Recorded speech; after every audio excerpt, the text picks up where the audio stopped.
Welcome to the Wizard of Radical Self-Respect. My name's Jared Mello, and I'm the Shepherd of Black Sheep. Today, I'm going to be going over the very mysterious double homicide between Dr. Spencer Tepe and his wife, Monique Tepe. And right now, they really just don't know. It's a stone cold whodunit, as they would say in The Wire. But my suspicion, as others have mentioned in the comments here, is someone they know. It's most likely someone they know. It's very rare for these kinds of things to happen like this as a absolute stranger. Probably not. But we have several videos to go over and to break this down. And a side note that I want you all to think about, in the first video, this Brian Etten video, what do you think about the dispatchers? Multiple people called 911. What do you think about the job that the dispatchers did? I think that's something interesting to go over. And Sally says, I've noticed so many more cases involve leaving very young kids alone for the rest of their lives for relatives to raise, or the state so unfair to the children not to have someone that loves them. Yeah, I mean, we don't know the rest of their family situation. Maybe there's Spencer's or Monique's parents, maybe, or brothers and sisters, perhaps. We just don't know. We don't know yet. I haven't done as much digging into it, but more will be revealed, of course, as time goes on here. And Spencer did a good job, or excuse me, Brian did a good job in this interview. And there's also more to go over because we will go over Tony Bruschi, Hidden Killers, who else? A few others. The usual people we go over. Hey there, Kat, how are you? We're just waiting for some people to fill in here. How are things across the pond? Living life. I live in Columbus. Great Doll Walker Pet Sitter is Wags and Kisses Pet Care. They have a sweet doodle. They had a sweet doodle. Good little plug for them. So Tony Bruschi is Hidden Killers. Excuse me. Hidden True Crimes, the other one. Although some people were a little upset about her. But let's hop into this here. Kat, how are things in England today? Hey guys, thanks so much for checking out my show. I really appreciate it. Please click to subscribe. I appreciate all the support. In this episode, I am digging into the latest on this very mysterious case out of Ohio of a dentist and his wife who were found murdered, shot dead inside their home, and their little kids were inside the house. It's just, it's a terrible story. There's a lot of theories floating around. I'm going to get into this episode why it appears it is likely not random. I'll explain in this episode of Brian Etten. All right, guys, so the very mysterious murder of an Ohio dentist and his... Well, before I get into this, Kat, why do you think that about Hidden True Crime? How have they exploited people, so I know? His wife in their home while their young children were there. It is sparking, obviously, a lot of concern and also a lot of questions about who may have done this. And there are some theories here, and I'm going to get to those with my criminologist guest in just a minute. But first, let me tell you the latest on the case. Spencer Tepe, a dentist, and his wife, Monique, they were found on Tuesday after a welfare check at their home in Columbus, Ohio. Their two small children were found alive inside the house. Spencer was found shot multiple times. Monique was shot one time in the chest, according to investigators. So Spencer was shot multiple times. Monique was shot one time. Officers found no signs of forced entry, which is one of the mysterious parts of this. And there was no gun found at the scene, but there were shell casings that were found. Police have made it clear that this is not being investigated as a murder-suicide, which makes sense. They found no gun at the scene, so it does not appear to be a murder-suicide. The children are 4 years old and 1 year old. Yeah, I mean, it's just so sad to think that they were there when their parents were murdered. I'm going to play you some of the 911 calls in a second from concerned coworkers of Spencer, the dentist. But again, it's so sad because you're going to hear in the 911 calls that one of the coworkers says he heard one of the kids crying inside the house and could see Spencer's body. While police don't have a murder weapon, they did find 9mm shell casings at the scene. So that's significant. And that's careless, right? If anyone doesn't want to get caught, why would you ever do that? Why would you ever leave these shell casings at the scene? Doesn't seem like a smart person to do this here. And also, like I said before, pay attention to the dispatchers and how they communicate with people. I'll be curious your thoughts about that too. Could really help with the investigation. Now, as for those 911 calls, first let me play you the call from Spencer's boss, who is concerned because Spencer did not show up to work. Listen to this. Columbus Police, Tech 107. Yes, I would like to ask for a wellness check on an individual at their home. Well, I'm currently in the state of Florida. I'm on vacation, but this individual, Spencer, works with me, and he did not show up to work this morning, and we cannot get a hold of him or his family. He didn't show up to work? Correct. Okay. Does he have medical problems or? No, and he's been reliable, and we cannot get in touch with him, his wife, his family, anybody that lives in that house.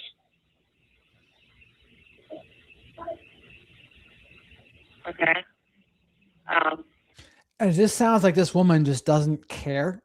Like she's being pretty dismissive about this guy's concern. And granted, here's one thing. When you're a dispatcher, you hear terrible things all day.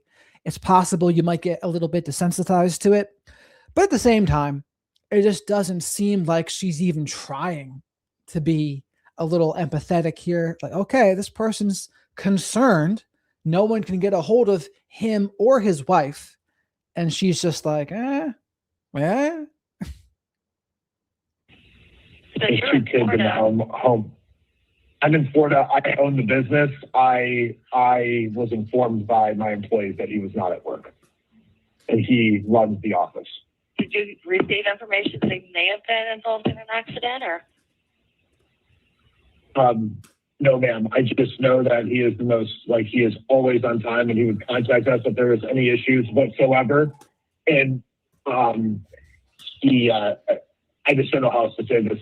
We're very, very concerned because this is very out of character. And we can't get in touch with his wife, which is probably the more concerning thing. Okay. We will send somebody over as soon as we have an officer available, okay? Okay. Thank you very much. Bye-bye. And there's also a 911 call, several of them actually, from coworkers who actually went to the house. Apparently they were just like panicked. He didn't show up to work, totally uncommon for him. And so they just decided to drive over to the house, and then they also called 911. Listen to this. Our boss did not report for work. We haven't been able to get a hold of him for 3 hours. We are on site, and we can hear. Okay, I just talked to somebody there. Okay, I was just making sure somebody called. Yeah, I just got a call from somebody and sent it back up for dispatch. Okay. Are you there? Because you're not showing that you're at the No, location. I'm en route there. 911, what's the location of your emergency? Okay, what's the emergency there? Police or medical? and here's the thing. Someone's saying, imagine if everyone called if they were 1 hour late for work. That's not necessarily what this is, because they can't get a hold of his wife either. And for them, this seems to be a pretty rare occurrence that he's not going to show up to work. He's not going to let anyone know. I mean, and of course, it turns out they were all very correct to be concerned considering what happened. Maybe both, I guess. I don't know. I'm kind of doing the We already wellness. had a call out there. They knocked on the front door and back door multiple times, and there was no answer. Yeah, no answer. I can hear kids inside, and I swear I think I heard one yell, but we can't get in. At this point, I don't know if I need to break the door in or just get in the house or what. So. Okay, were you out there when the police was out there? I wasn't. I just got here about 5 minutes ago. Okay, all right. Well, we'll send them back out to you. Okay, thanks. Bye. We've got several calls on that. What's And now pay attention to the guy's voice now. changed since the last person I talked to? There's a body. There's a body inside? Yeah. Okay, hold on 1 second. Let me get you on the line with the medic, okay? Stay on the line. All right, honey, that's what's going on there. Dude, So to reiterate the case here for people, what's happened is a dentist and his wife, the dentist's name is Dr. Spencer Tepe, and Monique Tepe is his wife. They were found murdered inside their home. And inside the home also were their children, who are 1 and 4 years old. People were calling 911 here because it was not in character for them, for Dr. Spencer here, Dr. Tepe, I should say, to not let anyone know he wasn't coming in. He runs the office, and then no one can get a hold of his wife. It made people concerned, and then hence these 911 calls. And I posed the question, what do you think about these 911 dispatchers? And that's what this call is. They're finding the body now. There's a body. Our friend wasn't answering his phone. We just took a wellness check. We just came here, and he appears dead. Okay. There's blood. He's laying next to his bed, off of his bed, and there's blood. I can't get closer to see more than that. Okay, so you can tell he's obviously not breathing or anything. Yeah. Is it like kind of like you know? Does he look like? It doesn't. It's puddled. I can't lie. Okay. All right. I understand. Okay. And then when was the last time somebody spoke to him? Yesterday, I suppose. Yesterday. Okay. Yeah. How old is he? 37. 37. Okay. Is he like a drug user or anything like that? No. Okay. All right. Just because that's a really young age. Yeah, I understand. Okay. All right. We're on our way. So the Tepe family released a statement, a family statement. So Dr. Tepe, 37, his wife Monique, only 39. I am older than both of them. On behalf of everyone in the family, and very sad. It says, our family is devastated by the tragic and senseless loss of Spencer and Monique. They were extraordinary people whose lives were filled with love, joy, and deep connection to others. Spencer was a devoted and proud father, a loving partner, and a friend to everyone he met. He was intelligent, warm, and endlessly welcoming. A graduate of The Ohio State University and a member of the American Dental Association, Spencer was fluent in Spanish and deeply committed to serving others. He gave back through Big Brothers, Big Sisters. He was a huge Bengals and Buckeyes fan and lived life with energy, laughter, and generosity. Monique was a loving, patient, and loving and patient and joyful mother whose warmth defined her. With a background in childhood education, she brought care and intention into everything she did. She was an excellent baker, a thoughtful planner, and someone who found joy in bringing people together. Her kindness made people feel instantly at home. Together, Spencer and Monique shared a beautiful, strong, and deeply happy relationship. They loved to travel, to laugh, and to build a life rooted in love. They were proud parents of 2 beautiful children and their beloved golden doodle, and they created a home filled with warmth, happiness, and connection. We are heartbroken beyond words. While no outcome can ever undo this loss, our family is committed to seeing this tragedy fully and fairly brought to justice and to honoring Spencer and Monique by protecting the future of the children they loved so deeply. I'm joined now by Dr. Casey Jordan, a criminologist. I really appreciate you joining me, Dr. Jordan. It's nice to meet you. I haven't met you before. Thank you so much. My pleasure. Good to be here. So what do you make of this situation? And the good thing about Brian here in these interviews, he has good guests that are intelligent in their field, and they get straight to the point. No fluff, no nothing. Bing, bang, boom. This whole video is only 30 minutes. In Ohio, I was thinking when we had this set up to talk that maybe there would be some developments over the last couple of days, but there seems like there's been nothing. I mean, it's basically the same information as when we started covering this. Do you think police know more than they're letting on, or do you think this is really just like a whodunit situation? It's one or the other. I mean, when you don't get enough information from the police, and we see this all the time, it can mean one of two things: that they are getting close and they don't want to tip their hand to the suspect, especially if that suspect is in the very inner circle of the victims and thinks that they're off scot-free. And this is the other thing. I totally agree with this, Sally. He's not paid by anyone to push an agenda and can give the facts and ask good questions. And that's the other thing I was noticing on this channel too. It was so refreshing to not hear any gender war stuff, political war stuff. It's just those things bombard everything on the internet. And this channel is a safe haven from all that. And I appreciate it.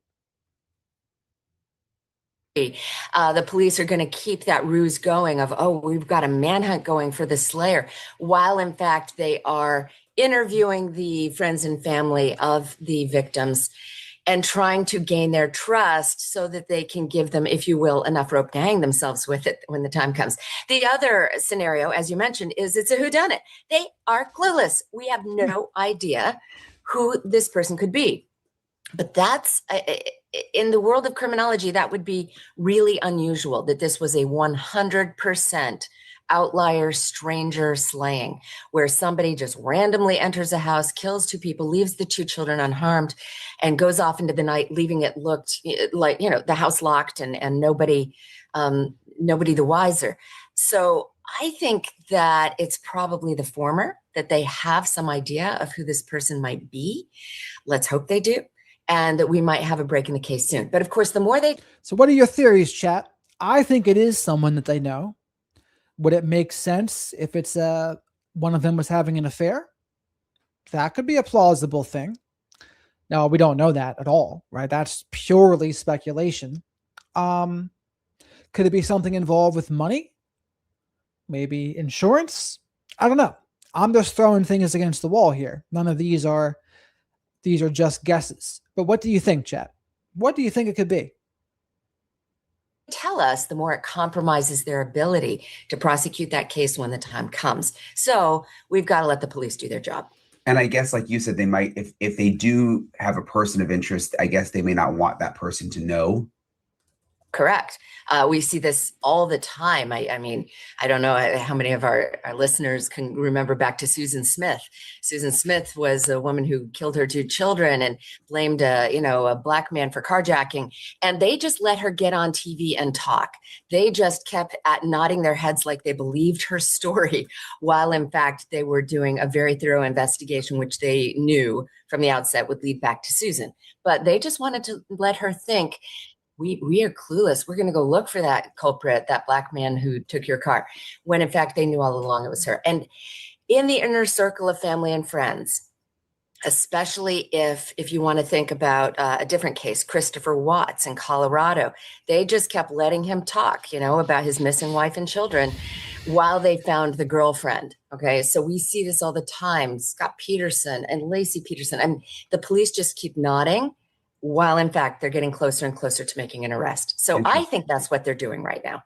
Yeah, and I saw it with Koberger too. I was in Idaho covering Koberger for months when it felt like they knew nothing, and we were actually being really hard on the police. Like, how could they know nothing? And everybody's freaked out, and the community is, on edge.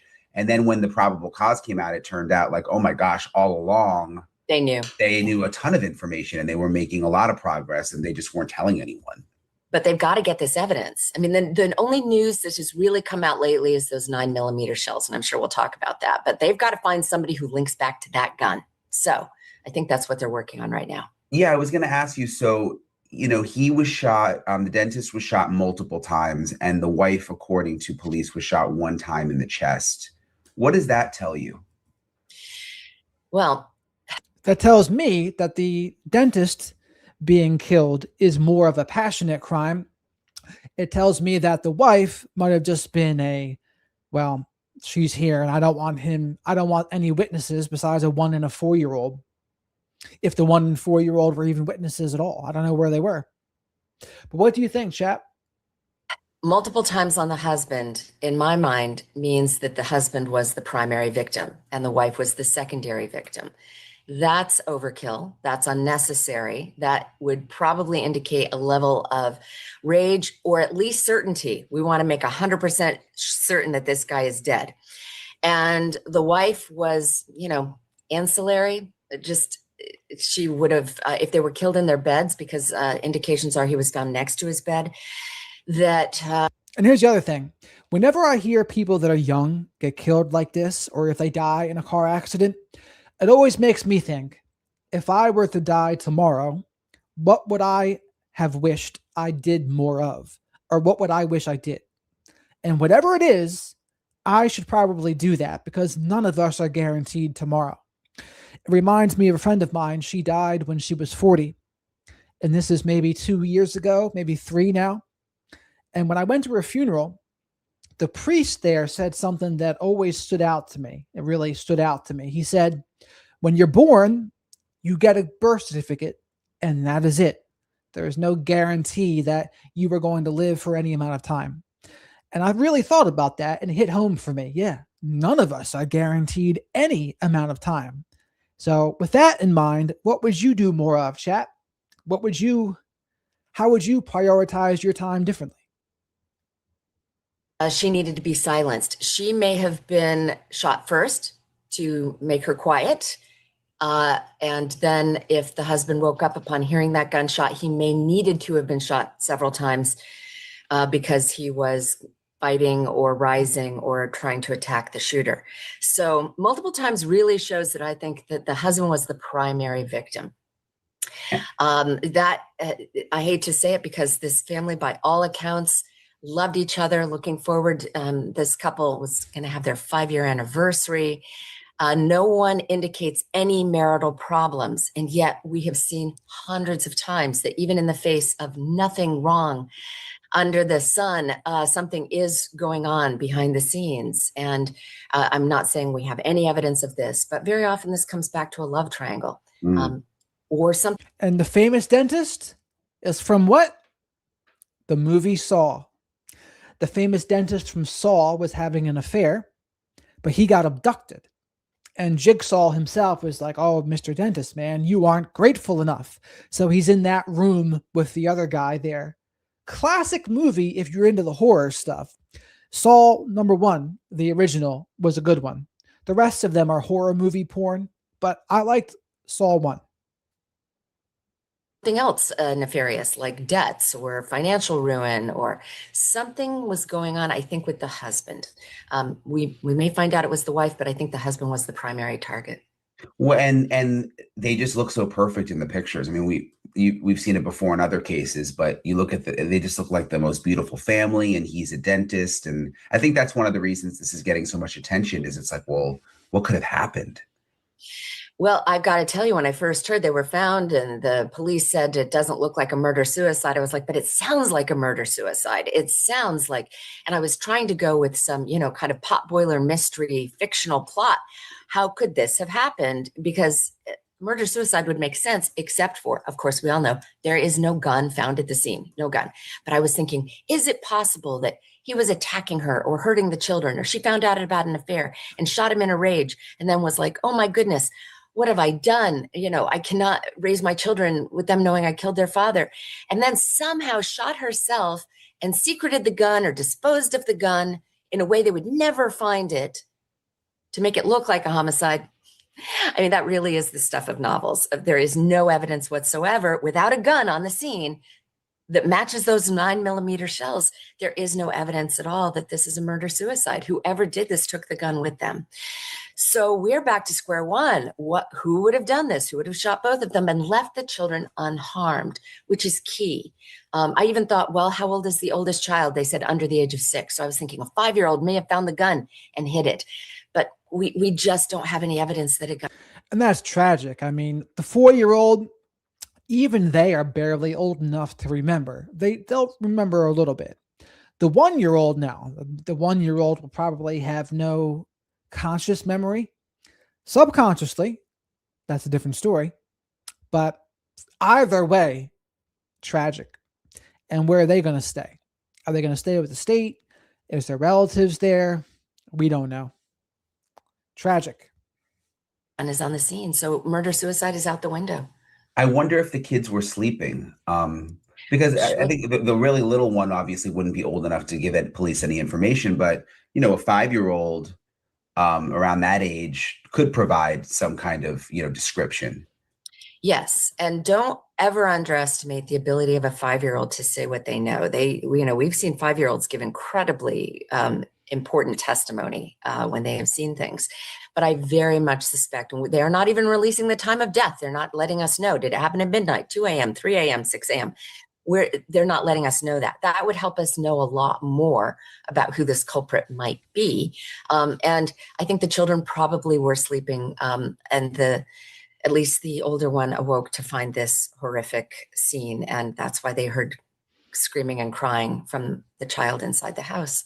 But what that child remembers is going to be the trauma of discovering his or her parents dead. And with a child with trauma, they kind of fold in on themselves, and their brains, in the interest of self-preservation, just kind of squeegee out that memory.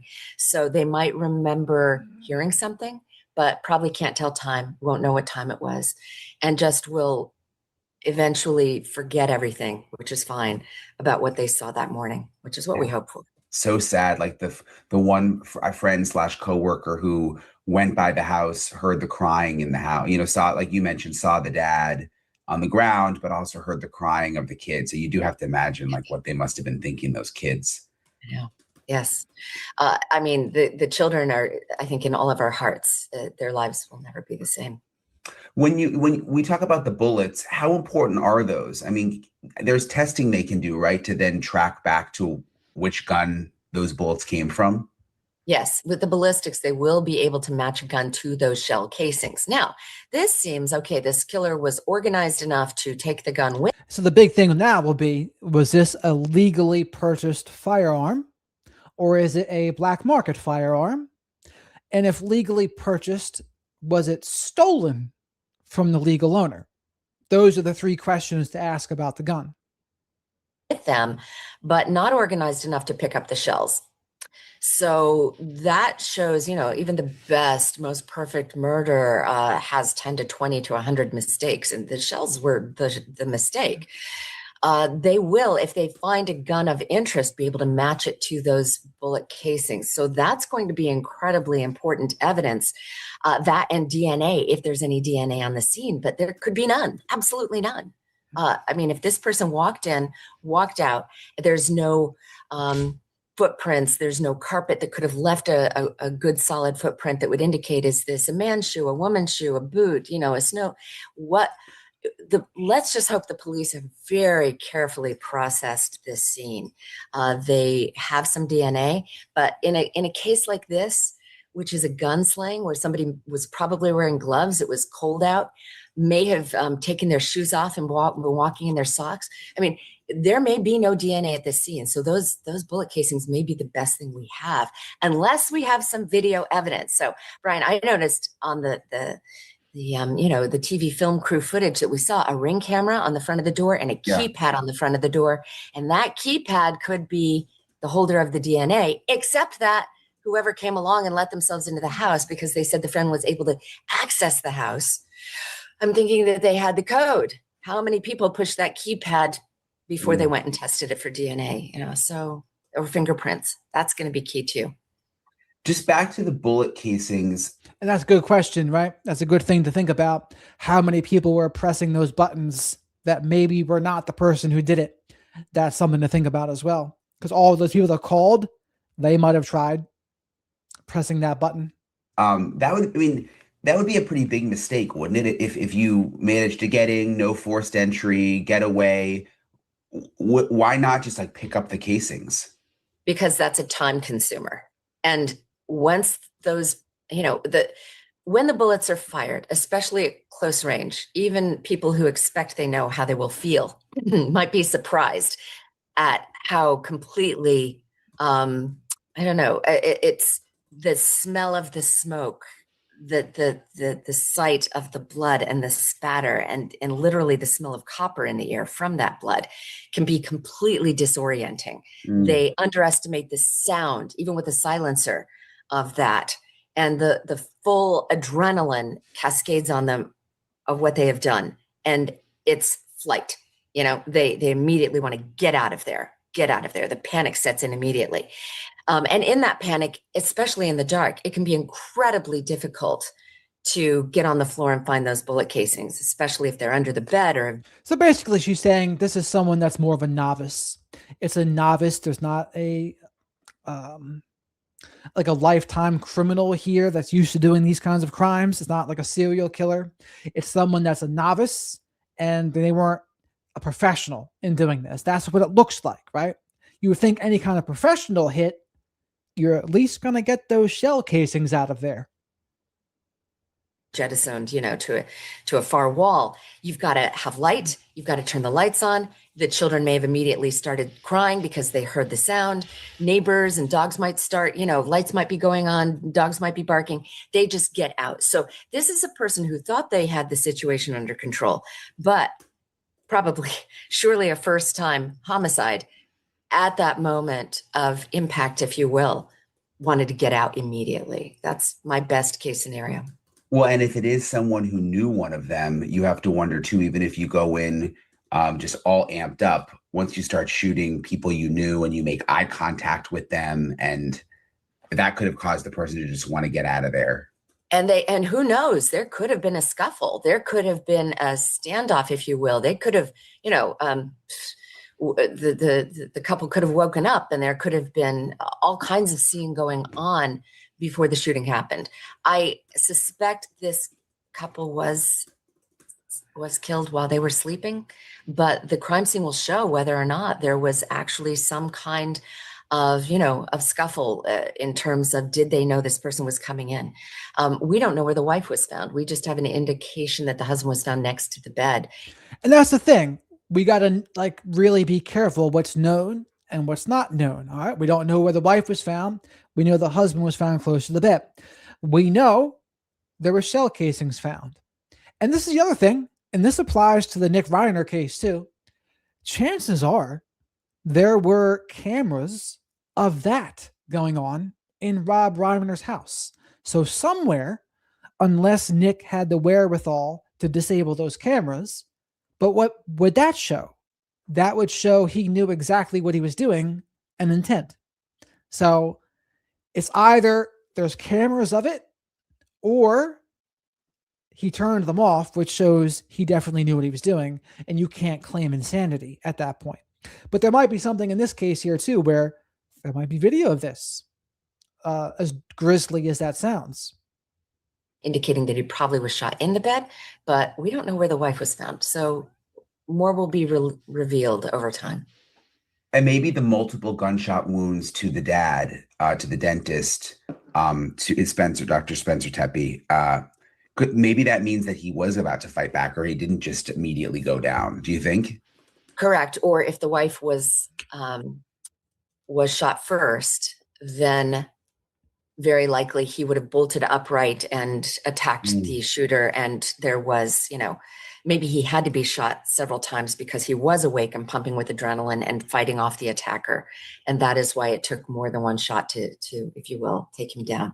The one older child is actually 4. But a lot of people have been focused on the neighborhood. It's kind of an up and coming neighborhood. There's a lot of professionals that are moving in and redoing houses. Their house looks really nice. I think they paid around $700,000, but just a few streets away, it looks like a much rougher neighborhood. And some people are wondering, could someone have come in from over there to burglarize the house? But based on everything you said, I don't know, that doesn't really seem likely. I think that if this was a situation where it was a burglary gone wrong, we would probably know. The police would be giving us kind of a profile of the person we're looking for. Was the place ransacked? Was anything taken? Just because there was no sign of forced entry. And that's the other thing, right? Were there actual things taken? As far as we know, I don't think there was yet, but that's not for sure. There very well might have been. But to me, from what I've heard so far, it seems like the intention was the homicide of at least the doctor. And then since the wife was there, they did that too. That's what it sounds like right now. It sounds like that was the intent of going in. Doesn't mean that people haven't figured out how to hack a keypad, because there was a keypad on the front door of the house. So I do think that if this were a stranger homicide, somebody breaking into steal. Can I tell you just straight up, burglars do not go into houses in the middle of the night while a couple is sleeping with their children. There is so much risk associated with that, with people waking up. How does he know? Does Spencer have a gun and would shoot him? Children immediately wake up and start crying. Burglaries happen most often during the day while a couple is at work, while the people are away on vacation. And they usually happen before Christmas, not after Christmas. There is nothing to indicate that this was a burglary gone wrong. And I think if that were the scenario, the police would let us know that. However, So And here's the thing about all these videos too. We don't know everything that the police has found. Like, they might withhold information. Just like in the Nick Reiner case, the DA said right away, yeah, we are not going to let you know if we found a weapon. We're not going to let you know if there's a toxicology report. There's all sorts of things they don't let you know. They said, we'll let you know during the trial. And I'm sure that's going to be true of this case too. There's things that they might have that they just haven't told us about yet. You always have to keep that in mind. many people could have had the keypad code. If you think about it, when they say there's no sign of forced entry, just remember with a keypad, there wouldn't be. If somebody can figure out that code, hack that code, find that code, then there would be no sign of forced entry. You get inside, you leave, and it relocks behind you. So I do think that that is how somebody entered the home. And I think the police are really looking at everyone in that inner circle of friends and family who might have had the code or given it to somebody else. Or maybe someone who knows them. It looked like an older house, knew that like one window doesn't lock. I mean, it'd be easy to slide open a window and then close. You know what I mean? There's ways to get in houses if you kind of know, have a little bit of intel. Not only that, but I've got to tell you, as a criminologist, also a realtor, people don't change their codes. That keypad could have the same code on it for 10 or 15 years from the people who owned the house before they did. So there could be dozens of people who are not in the friends and family circle who know that code. Changing the I don't know about that. I mean, would you change your keypad if you move into a new house? You probably would, right? You wouldn't keep the same numbers that a previous owner had, would you? Let's see what she says, though. Those codes when you buy a house can be really annoying if you don't have that, if you're not tech savvy and don't have the instruction booklet. So a lot of people just keep the same code. Yeah.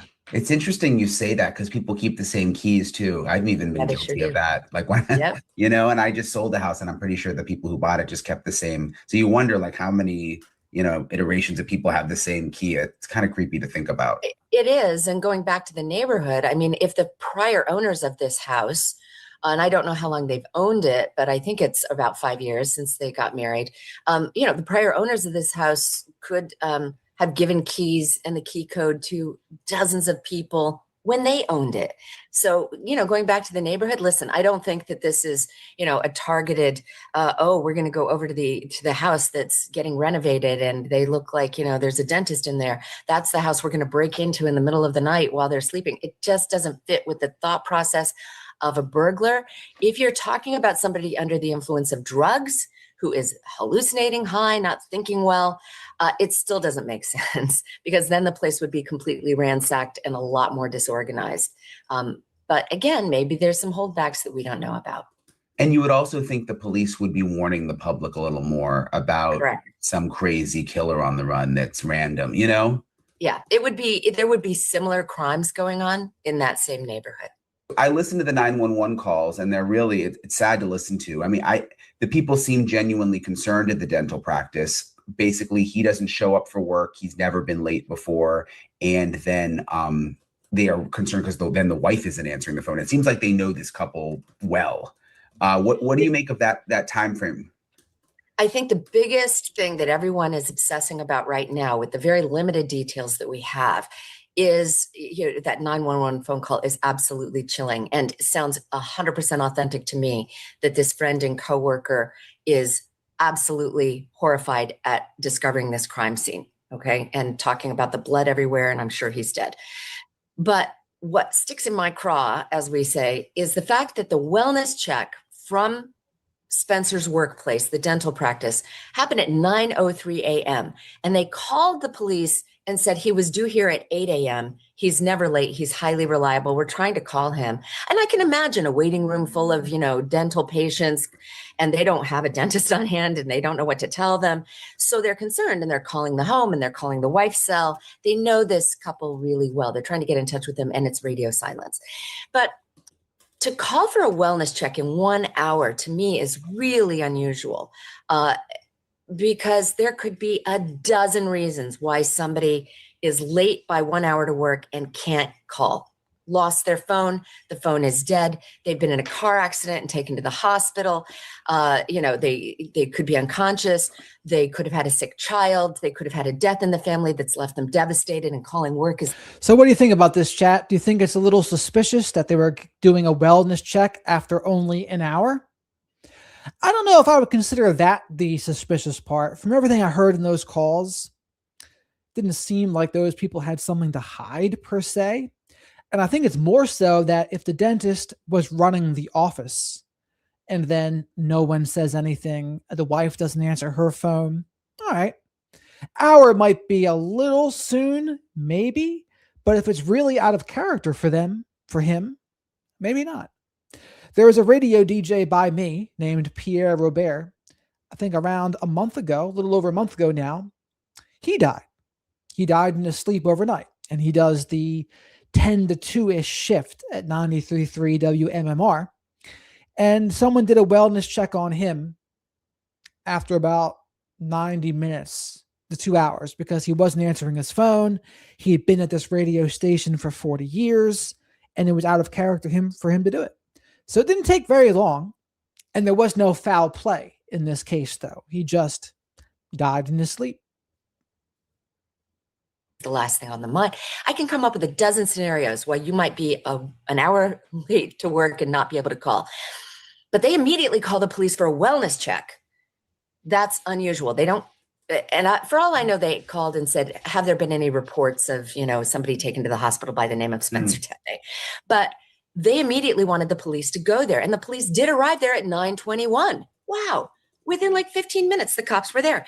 Police are very limited in what they can do. They can ring the doorbell, knock on the door, look for any sign of a crime. But if there's nothing, if the house seems secure, they leave. They say, we couldn't find anything. Think Home Alone 1, when they do the wellness check on Kevin, the cops come in there. They don't come in. They don't do anything. And they just walk away. And that is why the friends and coworkers from the dental practice went to the scene on their own at around 10 a.m. And just my last question, there was a police camera like up on a pole nearby, like I think right across the street, actually. So you mentioned the Ring cam, but they may have other video surveillance too. They could. And, that's a perfect thing to hold back while they try to get as much. They don't want to spook the culprit if they have an idea of who that person is. So, just like you mentioned, Brian Koberger, there's a lot of Ring camera footage out there. They are gathering that right now. I mean, we just saw in the Brown massacre shooting. It takes a while to go door to door to door.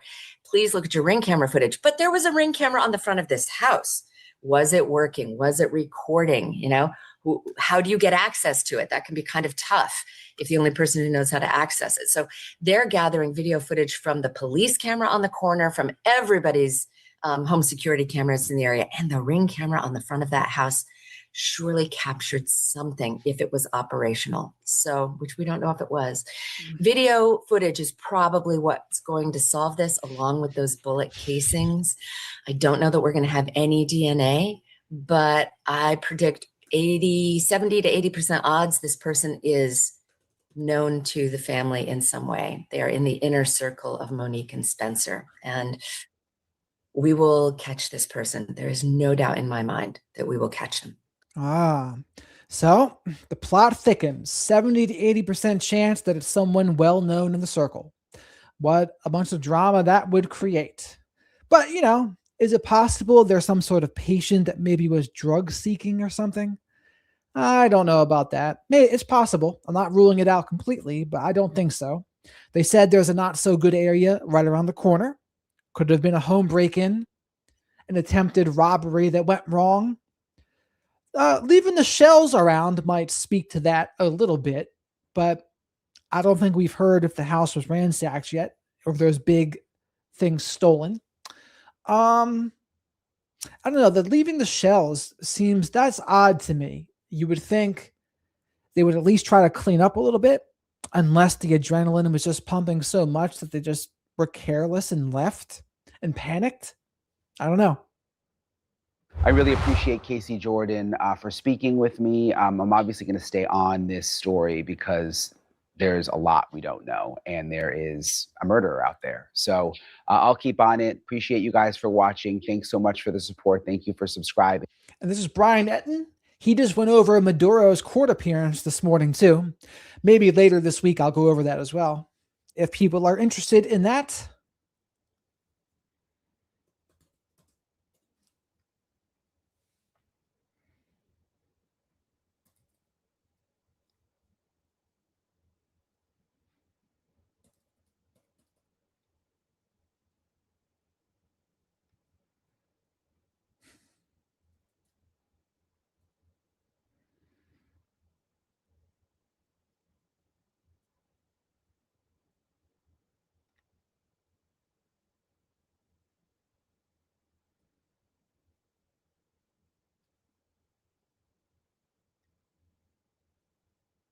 Why are there so many of these freaking...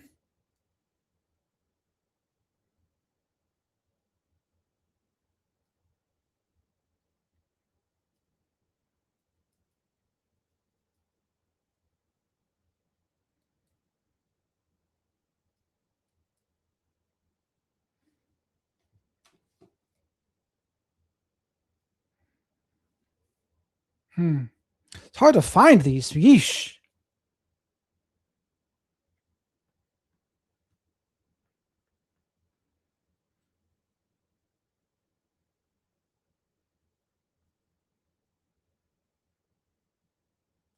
Ohio dentist Spencer Tepe. There it is.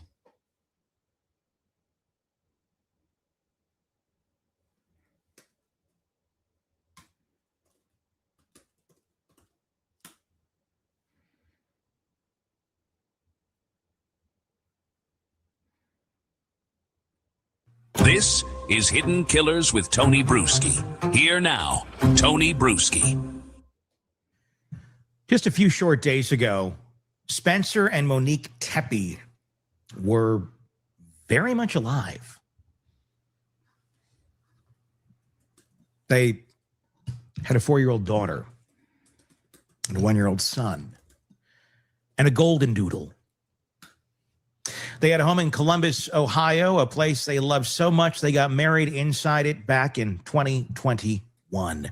They were less than a month away from their 5th wedding anniversary. Spencer was a dentist. Monique was a stay-at-home mom with a background in childhood education. By every account, they were exactly what they appeared to be, a young couple building a life, raising kids, doing the things you're supposed to do. 3 weeks before he died, Spencer's coworkers posted birthday wishes on social media. Photos showed him smiling in his dental office, holding a bunch of balloons. That was December 9th. And by December 30th, he was gone. Both of them were shot inside the same home where they'd exchanged vows. Their children were in another room, alive. Thank God, but unharmed, but alone with whatever happened in that house until someone finally broke in to find them. And here's the part that should unsettle you. As of right now, as of this recording, there's no suspect, no arrest, no motive that police are willing to share publicly, no weapon recovered, and no signs of forced entry, which means whoever killed Spencer and Monique Tepe either had a key, was let inside, or found another way in that didn't leave a mark. None of those options. And that's the thing, right? That's the biggest clue that makes you think it's someone they knew. Now, besides the keypad thing, maybe someone knowing it from a previous ownership, I don't think so. I'm not ruling it out completely, but I think it is someone they know. Are confronting.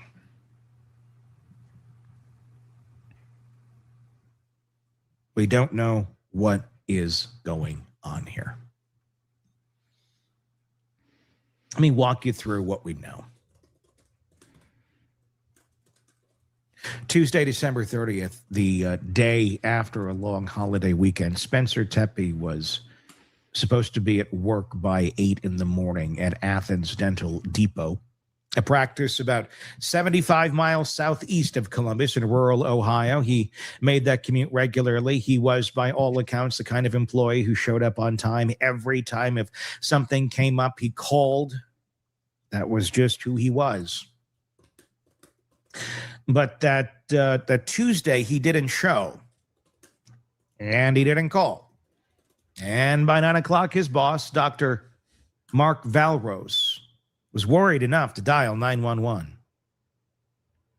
He told the dispatcher he's always on time and he would contact us if there were any issues. I don't know how else to say this, but we're very, very concerned. This is very out of character for him. We can't get in touch with his wife, which is probably the more concerning thing. The last part matters. It wasn't just that. The out of character thing, right? That's why I don't think it's as much of a problem that it was only an hour, unlike what the other criminologist said. Spencer was unreachable. It was that Monique was too, both of them, off the grid, no response. That's what pushed Valrose to make the call. A Columbus police officer arrived at the home on North 4th Street at 9:22 a.m., knocked on the front door, knocked on the back door, no answer, and then, and this is where things start to go sideways, an officer left. Just left.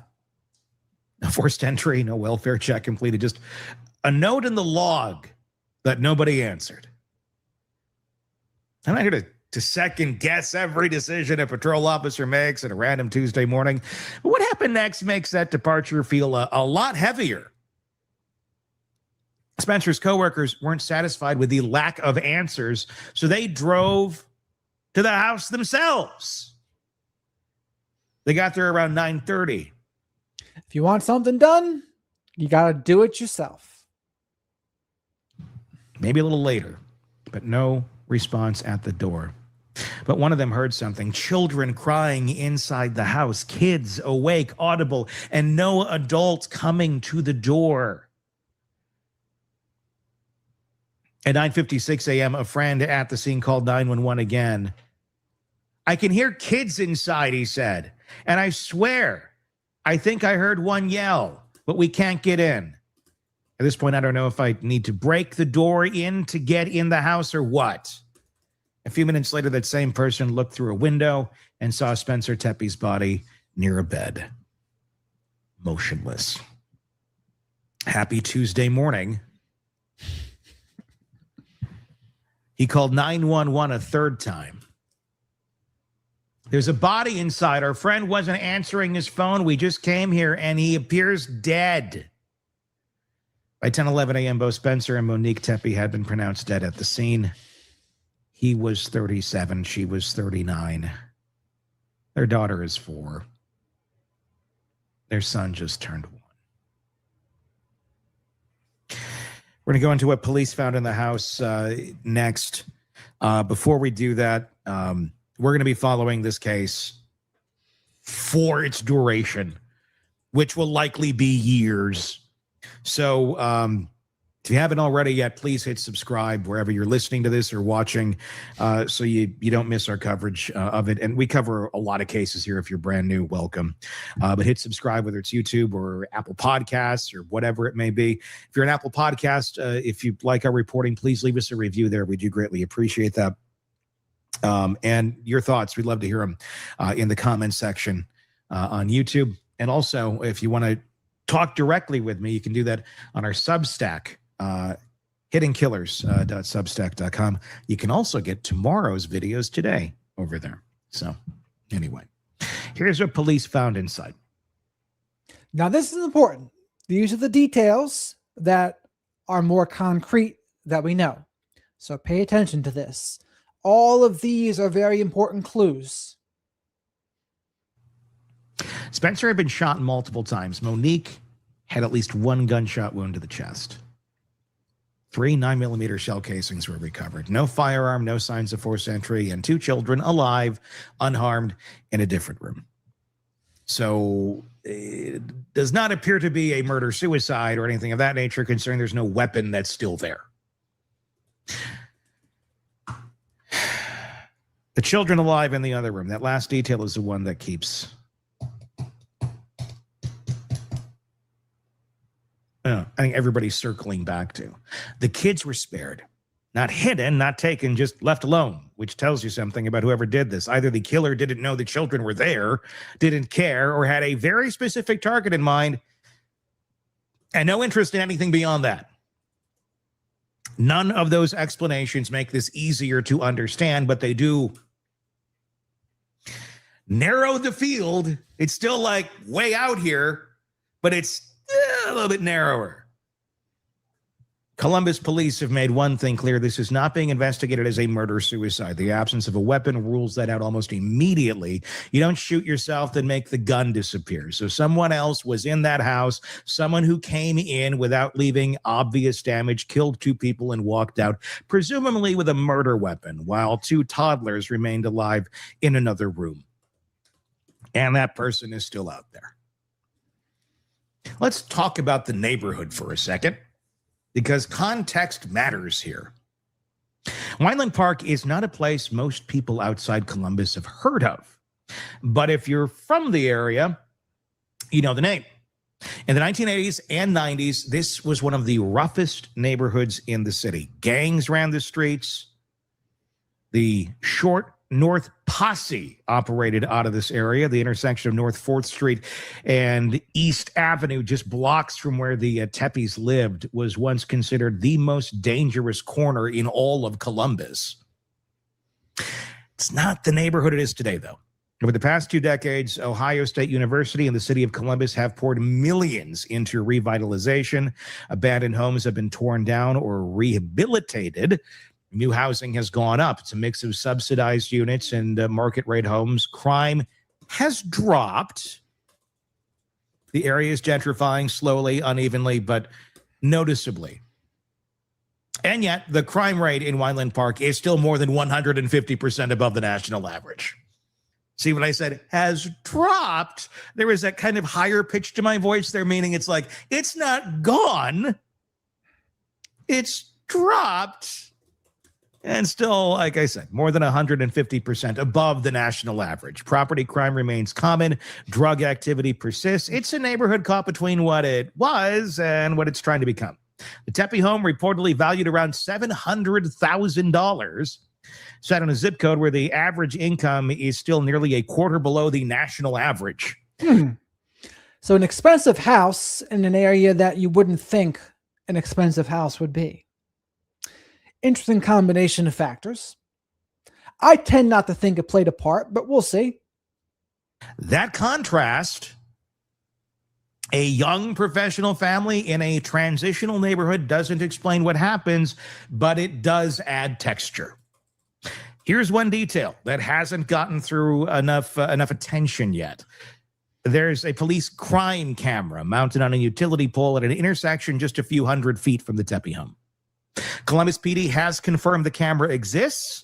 What they haven't confirmed is whether it was operational, whether it recorded anything useful, or whether it captured anyone entering or leaving the property that night or the morning. Let's hope it's a little more resourceful than the officer who went there and went, "Anybody home? Okay, I guess no one's home."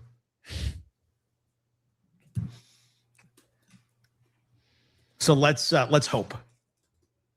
If the camera caught something, you'd expect investigators to be circulating images, asking for help identifying a suspect. If it didn't, was broken or pointed the wrong way, or just didn't capture, the right window of time, or maybe the person was disguised and there's nothing really to be seen, you'd expect them to say so, if only to manage public expectations. Instead, we have nothing as of now, which leaves everyone still kind of guessing. Police have asked the public for help. They want any video, photos, or digital evidence from the area between midnight and 9 a.m. on December 30th. That's a 9-hour window, which suggests investigators don't have a tight timeline on when the killings actually occurred. On a side note with Tom Petty, Tom Petty's lives were pretty good. And if you go on YouTube and you check out Breakdown Live, Tom Petty would let the audience sing Breakdown, and he would let them sing the whole verse. And then when the verse was over, he's like, "I like that. You guys are going to put me out of a job." The victims may have been dead for hours before anyone knew something was actually wrong. Autopsies are pending. The Franklin County Coroner's Office says results typically take 8 to 10 weeks, so we won't have an official cause of death or a more precise time of death for a while. In the meantime, the investigation continues in public silence. And let me tell you a little more about who Spencer and Monique Tepe actually were, because that matters too. Context. She grew up in Mason, Ohio, graduated from Mason High School in 2007. Went to Ohio State, where he double majored in biology and Spanish. Then he stayed for dental school, earned his doctor of dental surgery in 2017, and eventually took a job at Athens Dental Depot in rural southeast Ohio. That's a long commute, about 75 miles each way, but he made it work. He served a community that needed access to care. Outside of work, he volunteered with Big Brothers Big Sisters. He was a massive Bengals and Buckeyes fan. He loved golf, and by all accounts, he was the kind of guy who lit up a room. His family described him as intelligent, warm, endlessly welcoming, the kind of person who made everyone feel like a friend. Monique had a background in childhood education. She stepped back from work when the kids came, and by every account, she threw herself into motherhood completely. She was an avid runner until the kids arrived, and then that took a backseat too. This guy paints a good picture of the story. Brian Etten is more cut and dry and to the point.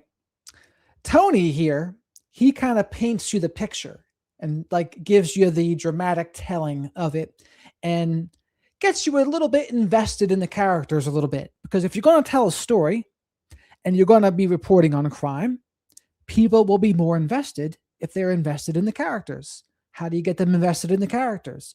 You tell people about them and you get them to relate to them and say, oh yeah, look at that. He was this major and that. And no, she did this and threw herself into being a mother.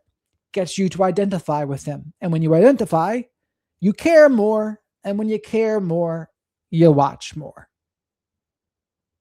Baked, she planned, she brought people together. Her family said her kindness made everyone feel instantly at home. They got married in February of 21 inside the same house where they'd later be found dead.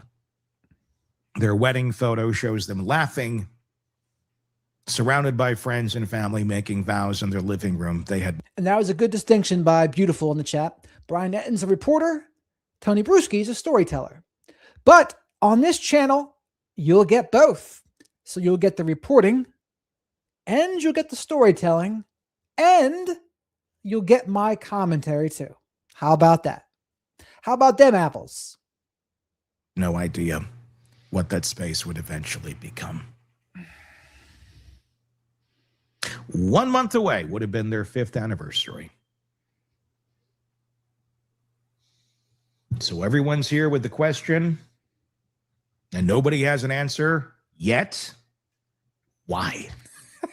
There's no known motive. Police haven't named a suspect. They haven't released a description. They haven't said whether they're looking at someone the Tepes knew or a stranger. A Columbus Dispatch report noted that a police dispatcher log included a code 41A, which refers to a robbery, but police haven't confirmed whether anything was actually taken from the home. So even that thread is dangling.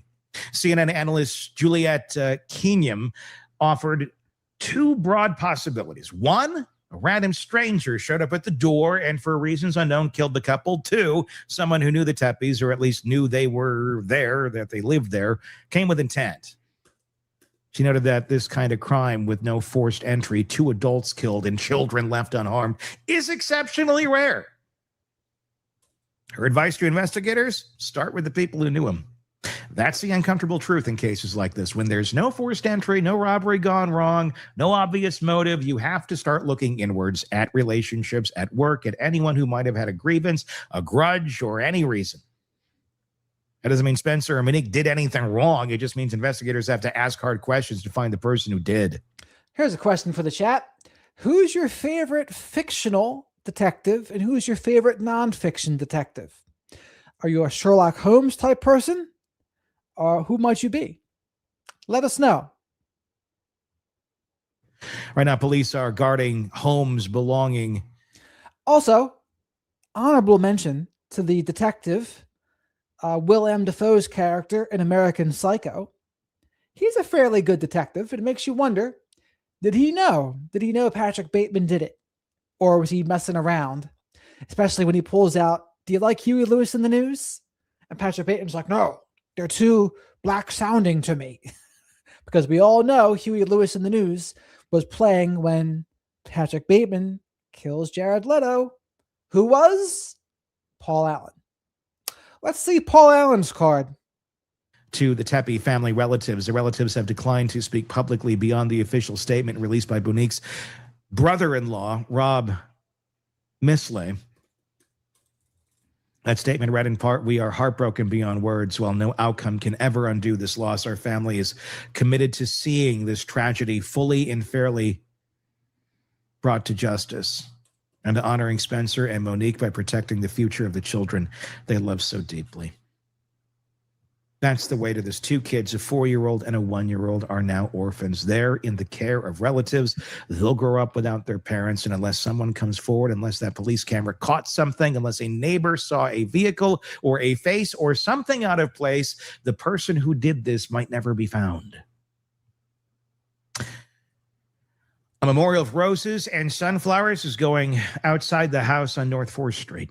Crime scene tape is gone. The police cars have moved on, but the question remains.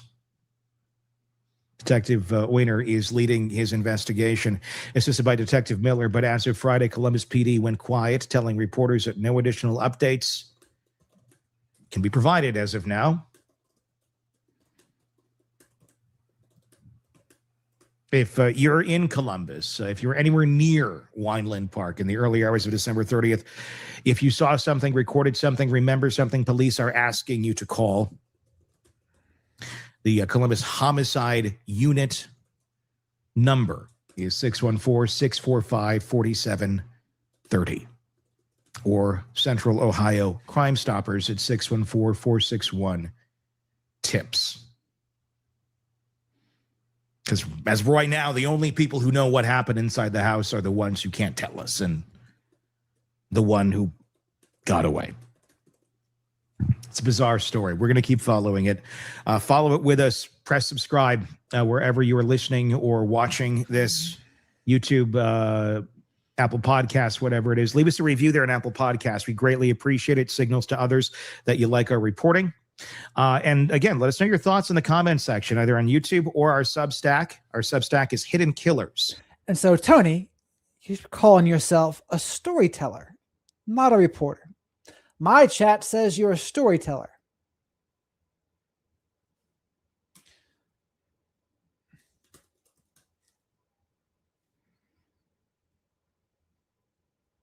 Hello, this is Dr. Grande. Today, I will analyze the case of Spencer and Monique Tepe. First, I'll look at the background of this case, move to the timeline of the crime, then offer my analysis. Spencer Tepe was born in 1988 and lived in Columbus, Ohio.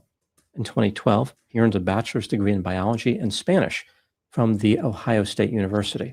In 2017, he graduated from that school's College of Dentistry with a Doctor of Dental Surgery. Spencer found work as a dentist with Stone Creek Dental Care in Ashland, Ohio, before taking a job at the Athens Dental Depot in Athens, Ohio, 75 miles southeast of Columbus. His round-trip commute every day was 2.5 hours. On January 30, 2021, Spencer married a woman named Monique, who was 2 years older than him. Monique had been married before. The couple had no children and divorced in. Now you hear someone's name Monique, you would guess probably a black woman, but not in this case. 2017.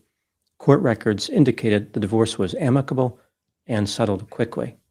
Spencer and Monique went on to have a girl and a boy. The family lived in a 2,500 square foot 2-story house at 1411 North 4th Street. This house has a detached garage in the rear, which faces an alley. Now moving to the timeline of the crime. On December 30, 2025, Spencer Tepe failed to show up at work, prompting his coworkers to contact the police at 8:58 a.m. for a welfare check. At 9:22 a.m., the police arrived at the Tepe family home on North 4th Street. After not getting an answer at the front door or the back door, the officers left. About a half hour later, colleagues and a friend arrived at the house. A man called 911 at 9:56 a.m. and said he could hear children inside the house and thought he heard one of them yell. The caller continued by saying, quote, "But we can't get in. At this point, I don't know if I need to break the door in to get in the house or what," unquote. The police were dispatched back to the house. At 10:03 a.m., prior to the police arriving, a friend who came by the family house called 911 with a troubling update. He said, quote, "There's a body. Our friend wasn't answering his phone. We just did a wellness check. We just came here and he appears dead. He's laying next to his bed, off of his bed, in this blood. I can't get closer to see more than that," unquote. The police arrived 1 minute later at 10:04 a.m. They found both Spencer and Monique dead in an upstairs bedroom. Spencer had been shot multiple times. Monique had been shot at least one time in the chest. They were pronounced dead at 10:11 a.m. The couple's 4-year-old daughter and 1-year-old son were unharmed, at least physically. The family dog, a golden doodle, was also unharmed. The police were able to determine that neither Spencer nor Monique was the shooter. So this was not a case where one of them killed the other before bringing an end to their own life. An intruder must have shot both of them to death. Spent 9mm cases were found at the scene, suggesting the killer used a semi-automatic pistol. The murder weapon was not located. There was no forced entry into the couple's house. A surveillance camera captured an image of a person walking in an alley near the Tepe family home. This is a person of interest, by the way. Looks like a man. The police indicated this individual is a person of interest. The mysterious figure appears to be a man, although there is no way to know for sure. Look at him. Head down, hoodie up, with some what could be camera awareness of the streets. And so, I know there's all sorts of door cams or Ring doorbell cams, so I'm going to keep my head down and have my hood up. He was wearing a dark hooded sweatshirt and light pants. The man was walking with his hands in his pockets and at one point either touched his face or pulled down his hood. Maybe he was aware that being identified would be unwise. Initially, the police were looking for any surveillance video from the public captured between 12 a.m. and 9 a.m. on December 30, 2025. Later, they revised the request and narrowed the hours to the 3-hour window between 2 a.m. and 5 a.m. Investigators believe the murders occurred during this time range, although they did not say why they believe that. There have been no reports about anything missing from the house, although one dispatch report included a reference to the 10 code 1041A, which is a robbery report. Dispatch codes can be preliminary, misclassified, or corrected later. The use of this code does not definitively point to a robbery. At the time I am making this video, the investigation into the murders continues. Now moving to my analysis. Here are my thoughts on a few areas that stood out to me in this case. Item number 1. The double homicide of Spencer and Monique Tepe is a very mysterious case. There are many unanswered questions. Here are just a few examples. What was the motive for these murders? Who would want to kill this couple? Was this a random attack or were they targeted? Let's take a look at them here. What do I see in his face? Looks like a good dude. A good dude, but capable of a hint of mischief, maybe, in the smile. You can't really see her face here. A doorbell camera was mounted next to the front door of the family home. Did it capture anything? There was a police camera a few hundred feet away from the house on a telephone pole. Did this camera catch a glimpse of the killer? A sign in front of the house indicated that a security system was installed. People often use signs like this even without an active security system as a deterrent. But if there was a system, why didn't it sound an alarm when the killer entered the house? The police found the family golden doodle unharmed. Did this dog bark at the perpetrator? Maybe the dog did not bark because the perpetrator was known to the dog. Item number 2, there was no forced entry into the house, which leads to a few possibilities. The killer made entry through a door that was unlocked. How would he have known the door was unlocked? Was he just lucky and happened to find an unlocked door on the house that he wanted to target for murder? The killer may have had a key. If this was the case, how did he get the key? Was he a close friend to the family? Or the killer may have been let into the house. This seems unlikely given that Spencer and Monique were found dead. A good picture here too. Dentist looks like he has less mischief in this picture. Big smile by her there too. They say you can judge the character of a man by the, or they say you can judge the quality of a man by the size of the smile of the woman by his side. Dead in an upstairs bedroom. Did one of them let the perpetrator into the house, then return to the bedroom before being shot to death? That doesn't really make any sense. Item number 3, the video of the person of interest does not reveal a lot of helpful information. The man appears to be of normal height, normal build, he has a normal gait, and he is wearing regular clothing. Was the video captured before or after the murders? If it was captured before, then it is not particularly useful. However, if it was captured after, the video tells more of a story. Robbery probably wasn't the motive because the man was not carrying anything. He did not even have a backpack or other type of bag. The man was not running, which is consistent with being calm under pressure.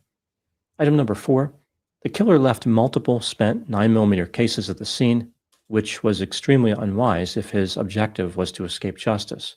The cases reveal the type of ammunition that was used and can be matched to a firearm if the murder weapon is ever recovered. Furthermore, the cases could contain DNA or fingerprints. If the killer planned the crime for some time, a revolver would have been a much better choice because it does not leave cases behind. This makes it seem like the killer used a weapon he just happened to own, or did not understand the liability created by leaving cases behind.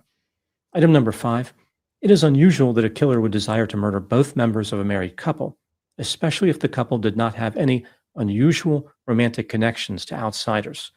There is no evidence that Spencer and Monique did. Looks like the woman here might have been wearing the pants a little bit. She has more of an assertiveness in her face. A much more likely scenario is that the killer was only targeting one of them.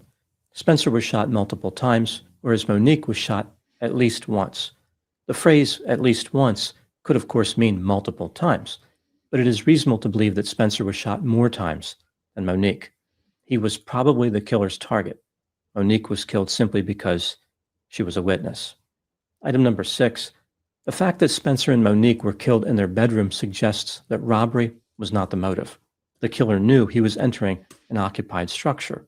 He sought the couple out when he could have easily avoided them. This was not a situation where Spencer came down the steps carrying a baseball bat and the killer panicked. This was a cold-blooded double murder perpetrated by someone who entered that house with a specific intent to kill. This brings me to my final item, number 7. What do I think happened in this case? This is just a theory, my opinion. Spencer and Monique were killed by someone who knew them personally. This explains why the dog barking was not an issue. It also explains why the perpetrator did not need to force entry into the house. He knew the door was unlocked, or he had a key. The motive was revenge, jealousy, anger, resentment, or some other destructive emotion. Spencer was the intended target.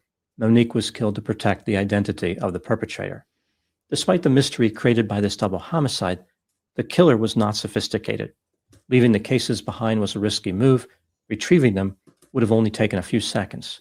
It seems likely the police will find the killer after they explore all the people with whom Spencer and Monique had regular contact.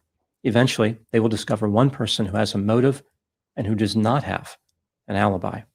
If the perpetrator was a stranger, this case will be very challenging to solve and leads to the fear of the killer striking again. For now, this case sits at the intersection of evidence, human emotion, and unanswered questions, waiting for one detail to bring clarity. Those are my thoughts on the case of... All right. So tell me, chat, should I go over that blonde woman, hidden true crime, or whatever it is? Because she's the only one left, although the people here are very disappointed in her. Disappointing that she is. Let's see. Hidden true crime. Dentist and wife killed in own home. Spencer and Monique Tepe mystery. Songbit says no. Cat says yes. Livin says no. So 2 no's to 1. I got to see the Go-Go's play. Songbit says no. Anybody but Jennifer. Is that her name? Jennifer's from Hidden True Crime.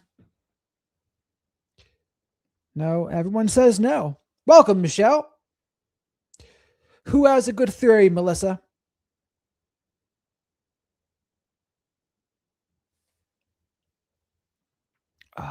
So it's people are torn in the chat.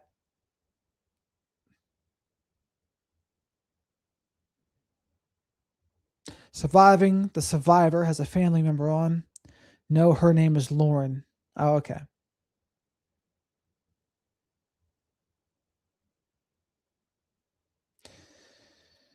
Well, let's see.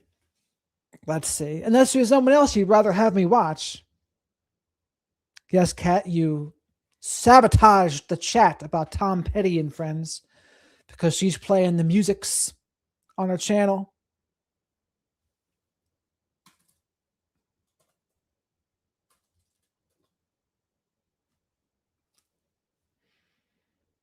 I would play Court TV, but I think that's all copyright.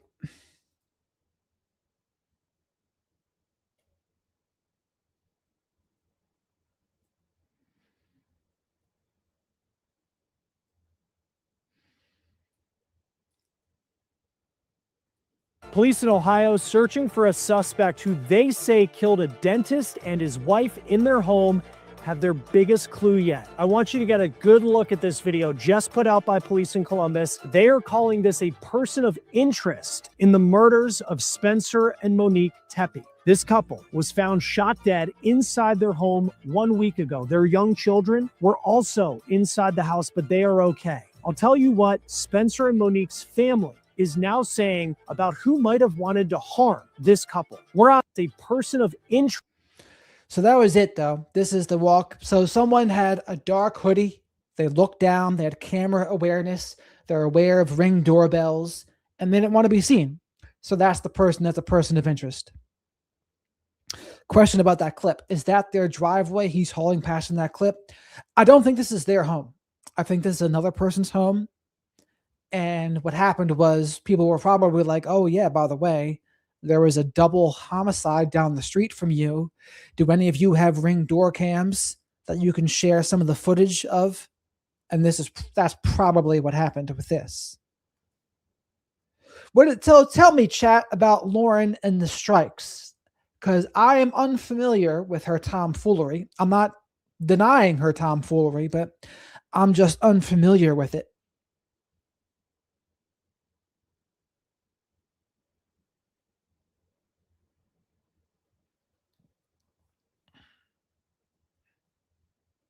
In the murders of Spencer and Monique Tepe. This couple was found shot dead inside their home 1 week ago. Their young children were also inside the house, but they are okay. I'll tell you what Spencer and Monique's family is now saying about who might have wanted to harm this couple. We're on the case presented by Law and Crime. I'm Chris Stewart. So as far as I know, I've only played Lauren's videos once. And rest assured, if I ever were to do a personality breakdown of hers on her, she would probably strike me every time I ever did another video again. So that's probably what would happen with that. Hey, real quick, before we start this episode of On the Case, one of the most watched shows on YouTube, I want to talk about our partner and sponsor, Morgan & Morgan, America's largest personal injury law firm. They have more than 1,000 attorneys who have recovered $25 billion for more than 500,000 clients. And in the past few months alone, a client in Florida received $12 million 20s. Now, think about just how cold that is, and it makes you wonder when you... So I looked up the forecast for the morning of December 30th, in Columbus, Ohio. That is the morning that police say Spencer and Monique Tepe were murdered. The weather between 2 and 5 o'clock in the morning was in the 20s. Now, think about just how cold that is, and it makes you wonder when you watch this video that was just released by police in Columbus, what is someone doing? Walking through And by the way, I like this guy, Chris Stewart. He has some good material as well. I'm sure he'll be covering Nick Reiner's court case tomorrow. Who else will be covering it? Brian Etten, no doubt. Tony Bruschi, no doubt. Chris Stewart here, no doubt. Who else? Oh, by the way, Profiling Evil, Mike King. I've been in discussions with him. I said to him the week of January 25th would be good for an interview. So hopefully he agrees to that. Man Talks on YouTube and Instagram. I am definitely talking to him January 13th. So stay tuned for that. I'm going to try to get Dr. Z and Dr. Salerno in here at some point as well. And Mark Vicente. I got to get him on as well.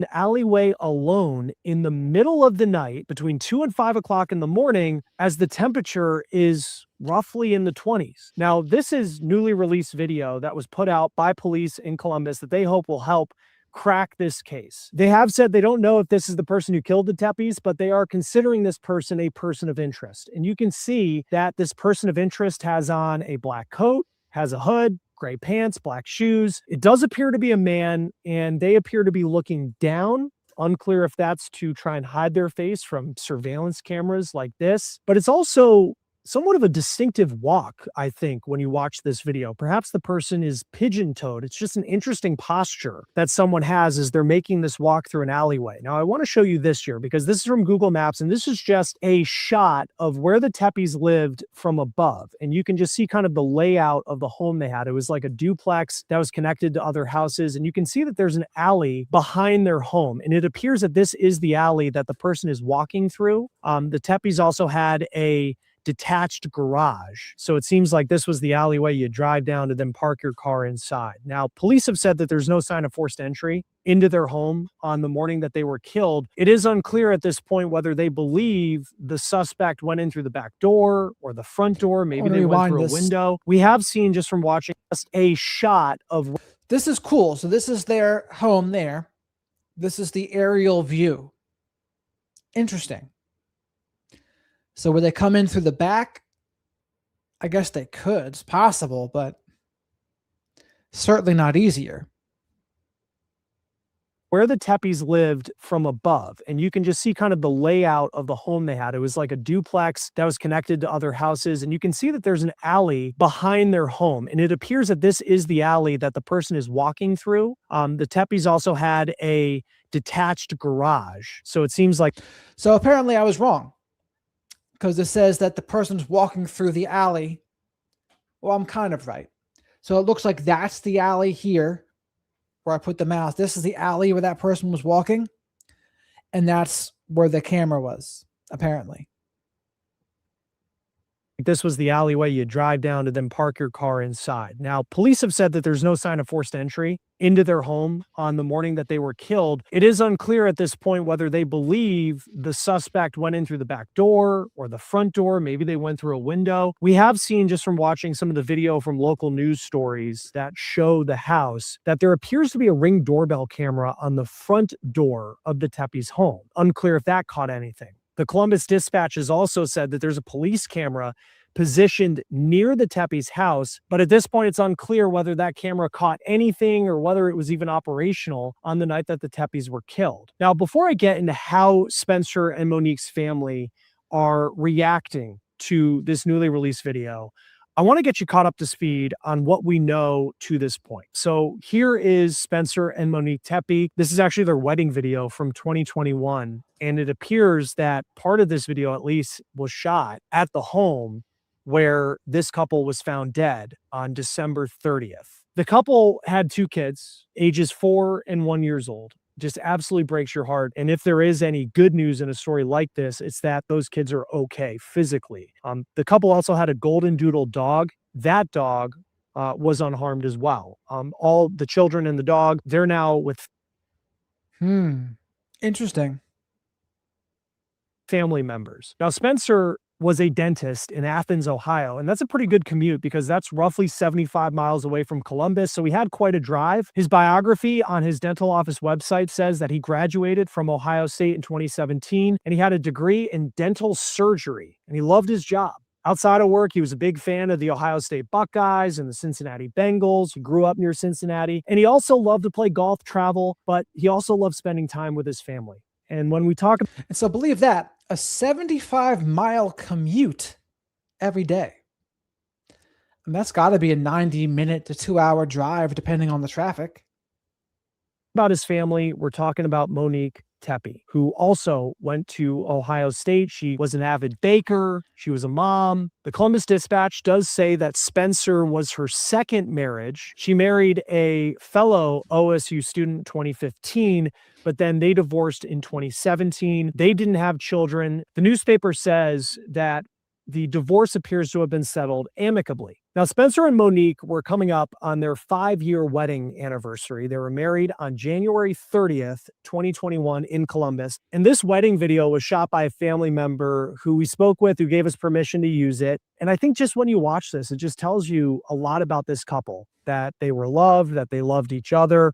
And it just continues to raise that question that we're all trying to find the answer to right now, which is who would want to harm this couple who also had 2 young children. So if you're a detective on the case, who's the first person you want to talk to? You want to talk to each one of them's parents, siblings, friends, her ex-husband? Who's on your list? Clients, dental patients? And seem to be living very good lives. In fact, Spencer used to be a member of the Big Brothers program in Ohio, that he was helping other people. It's just in some ways such a mystery and such a tragedy. But let's dive into what we know about what happened on December 30th, because this is the day that the Tepes lost their lives. And we have the 911 calls that were made by friends and worried coworkers that morning. Listen to this. Columbus Police, check 107. I would like to ask for a wellness check on an individual at their home. So police first received a call from Dr. Tepe's dental office when Spencer didn't show up for work that morning. This individual, Spencer, works with me, and he did not show up to work this morning, and we cannot get a hold of him or his family. He didn't show up to work? Correct. Okay. Do they have medical problems or? No, and he's been reliable, and we cannot get in touch with him, his wife, his family, anybody that lives in that house.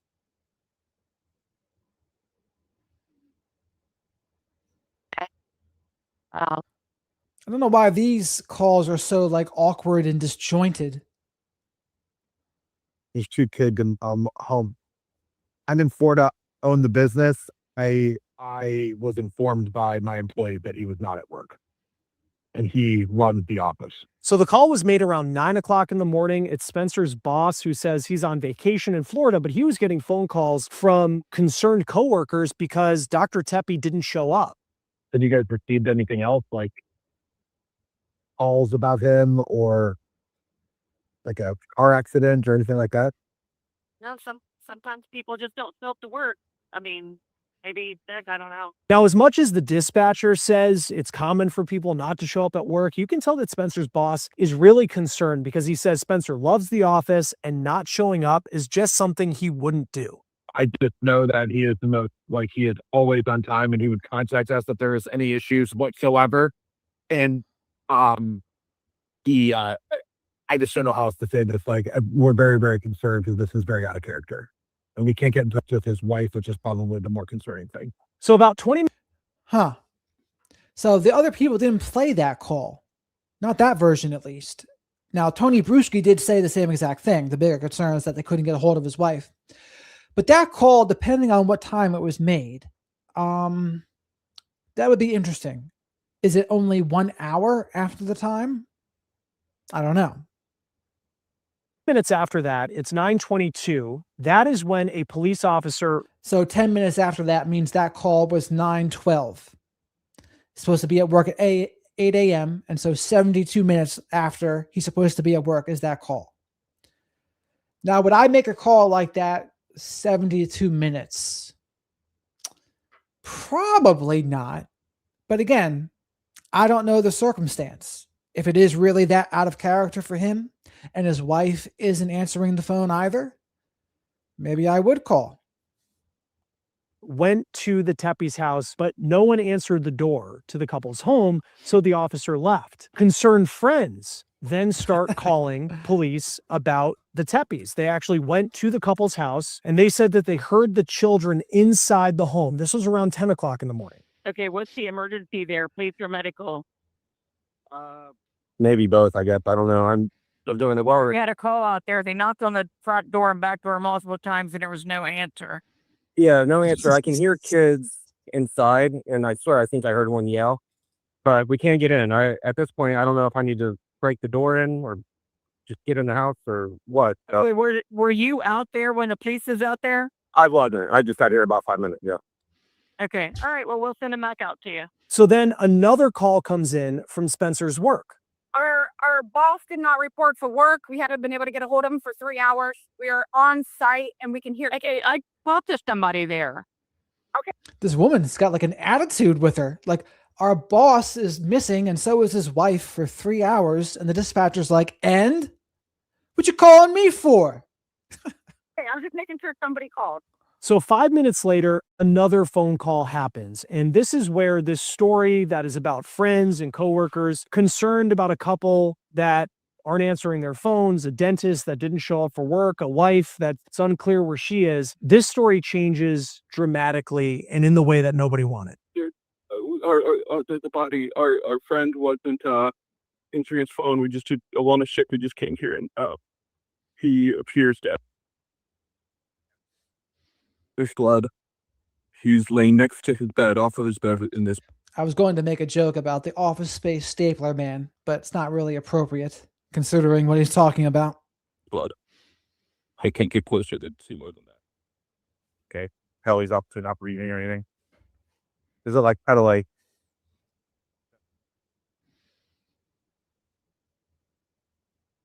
Okay. All right. I understand. And what was the last time somebody Like yesterday, I suppose. How old is he? 37. Okay. Are you like a drug user or anything like that? No. Okay. All right. Just that's a really young age. Yeah, I ran it there. All right. We're on our way. So the concerned friend saw Spencer's body inside the home. And yes, I do have dark humor. My dark humor lights up any room. Other thing, they can hear kids inside. Body, you heard one of them yelling. Now we're getting another call saying there's a body inside. Esther's even copy. Okay. And then here's dispatch that we found of police putting the call out for more units to get to the Tepe's house. Somebody calling CFP, the P is laying next to the bed and there's blood laying next to him. And when police went inside the home, they found Spencer Tepe dead, as well as his wife, Monique. WSYX TV says Dr. Tepe was shot multiple times and Monique had at least one gunshot wound to the chest. Police do not have a murder weapon at this point, and they have said that they don't believe this to be a murder-suicide. Police reportedly recovered 9mm shell casings from the scene as well. Now, authorities in Ohio seem to have confirmed that it was gunshot wounds that caused the death of Spencer Tepe and Monique Tepe. Both of them dying of gunshot wounds, but the final autopsies are not completed, and police are still waiting on toxicology tests to come back. This is according to some new reporting that has come in through local media outlets. Now, let's get to one of the big new pieces of information that we are following from police. Now, let's go back to the video of this person of interest, because that factors into a narrowed timeline that police have narrowed significantly over the past couple of days. On January 2nd, police posted that they were looking for any video that someone may have in the area of the Tepe's house from midnight to 9 a.m. on December 30th. Remember, 9 a.m. was when that first 911 call came in from Spencer Tepe's boss, who was concerned that Spencer wasn't showing up for work. Then, a couple days later, police narrowed the timeline even more, between 2 o'clock in the morning and 5 o'clock in the morning. And that is where we see this new video of that person of interest in the area of the Tepe's house in between those couple of hours. Now, again, you watch this video and it's not the most unique walk you've probably ever seen, but there are definitely, I think, some characteristics that you can take away from this person's posture and their gait and just the way that they're walking. So hopefully this is something that will jog someone's memory when they see this video, as well as maybe. So they said this is between 2 and 5 a.m., which means the murders were a little bit before that or right after 2 a.m. I don't think they said yet. They only mentioned when they were found. The fact of the gray pants, the jacket, I know it's grainy video, but anything at this point could help crack this case. Now, Rob Misla is married to Spencer's sister, and he spoke with Ashley Banfield on News Nation. Here is his response to the video of that person of interest. When I first saw it, yeah, I do think, suspicious looking person there. It also very well could be, somebody walking home drunk from a bar. According to Rob, Spencer and Monique, they were incredibly well-liked people. I mean, you think of this couple, I mean, even people who didn't know them personally are now just so confused as to why someone would want to harm them. Rob said the couple did not have any enemies that he knows of, that there's no one that comes to mind that would want to harm them. He also said this about whether he thinks the Tepe's children may have witnessed any of the horror that happened to their parents inside the house. As far as I know, I don't think that I don't think that they saw what happened, or at least I want to believe that with my heart. So he said the children seem unaware of the reality of what happened in their home and to their parents. He also said that they are in the loving hands of family. The family has launched a GoFundMe page. It is getting a lot of money right now. And as of Tuesday morning, it's at roughly $160,000 donated. The family also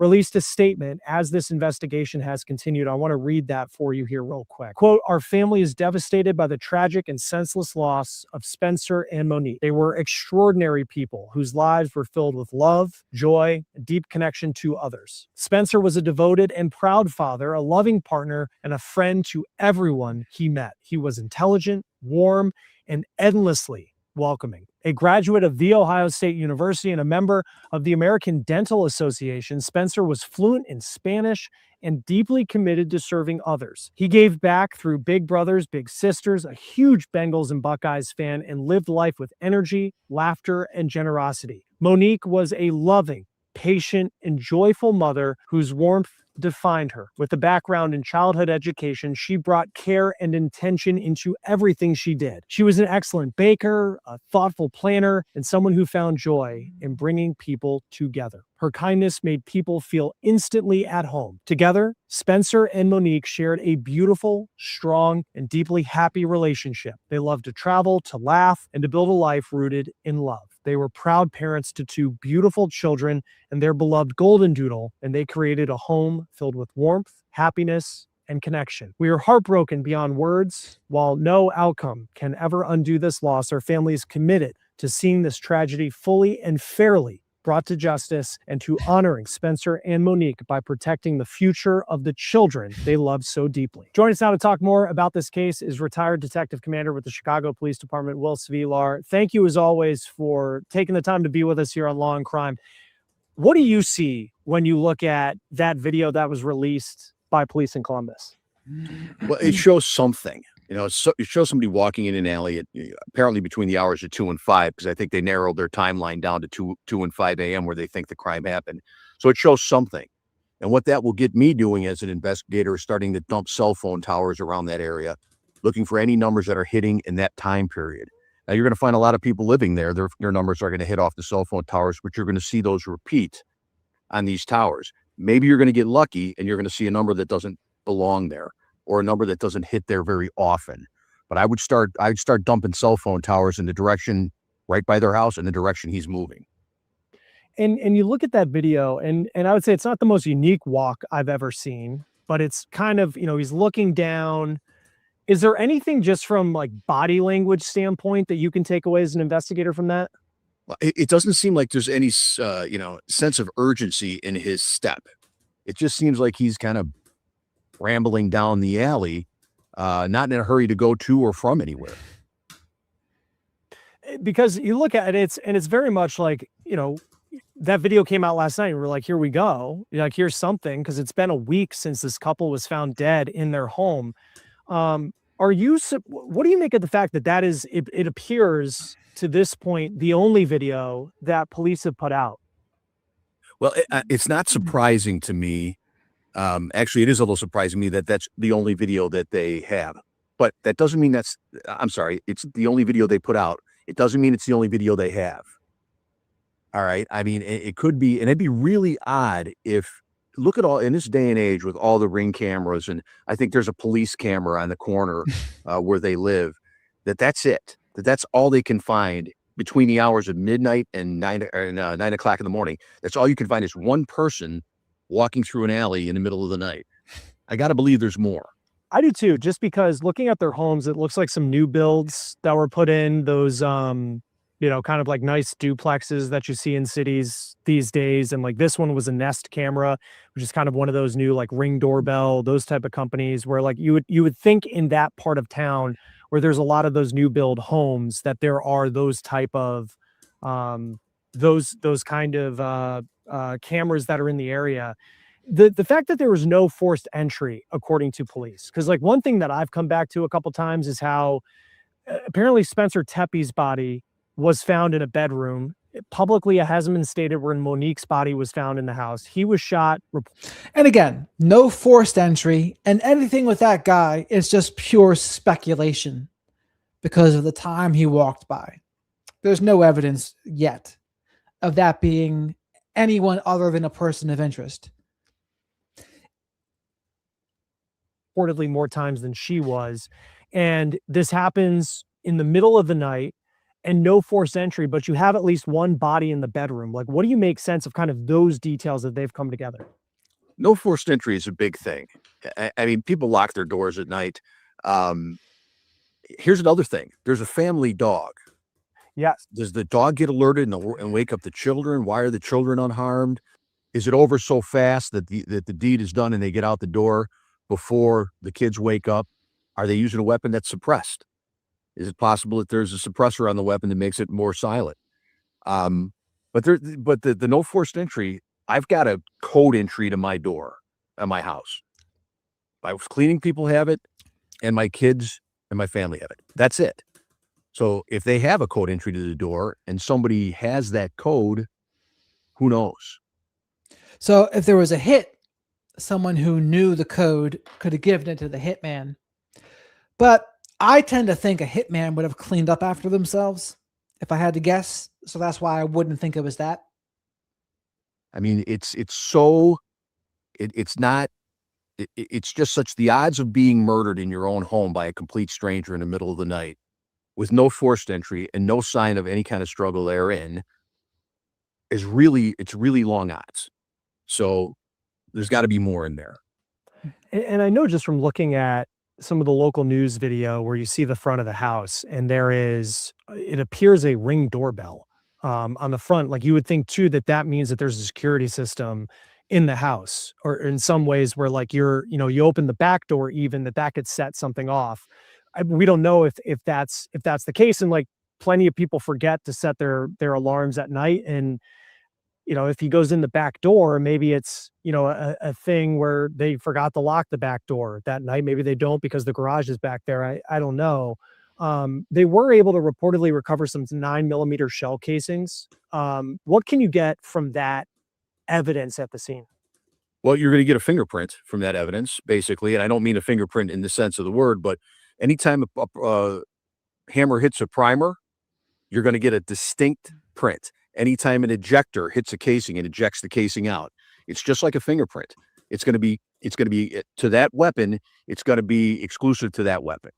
Okay. So you're going to get that. Now, if you put that into a database and that weapon has hit somewhere else, like there's a casing from another random shooting and it's in the database, you're going to be able to link the weapon or link those casings to the separate crime scenes. Now, in order to make that worth anything evidentiary, you have to have the weapon. If you have the weapon, you can do a direct comparison and you can determine what the murder weapon was.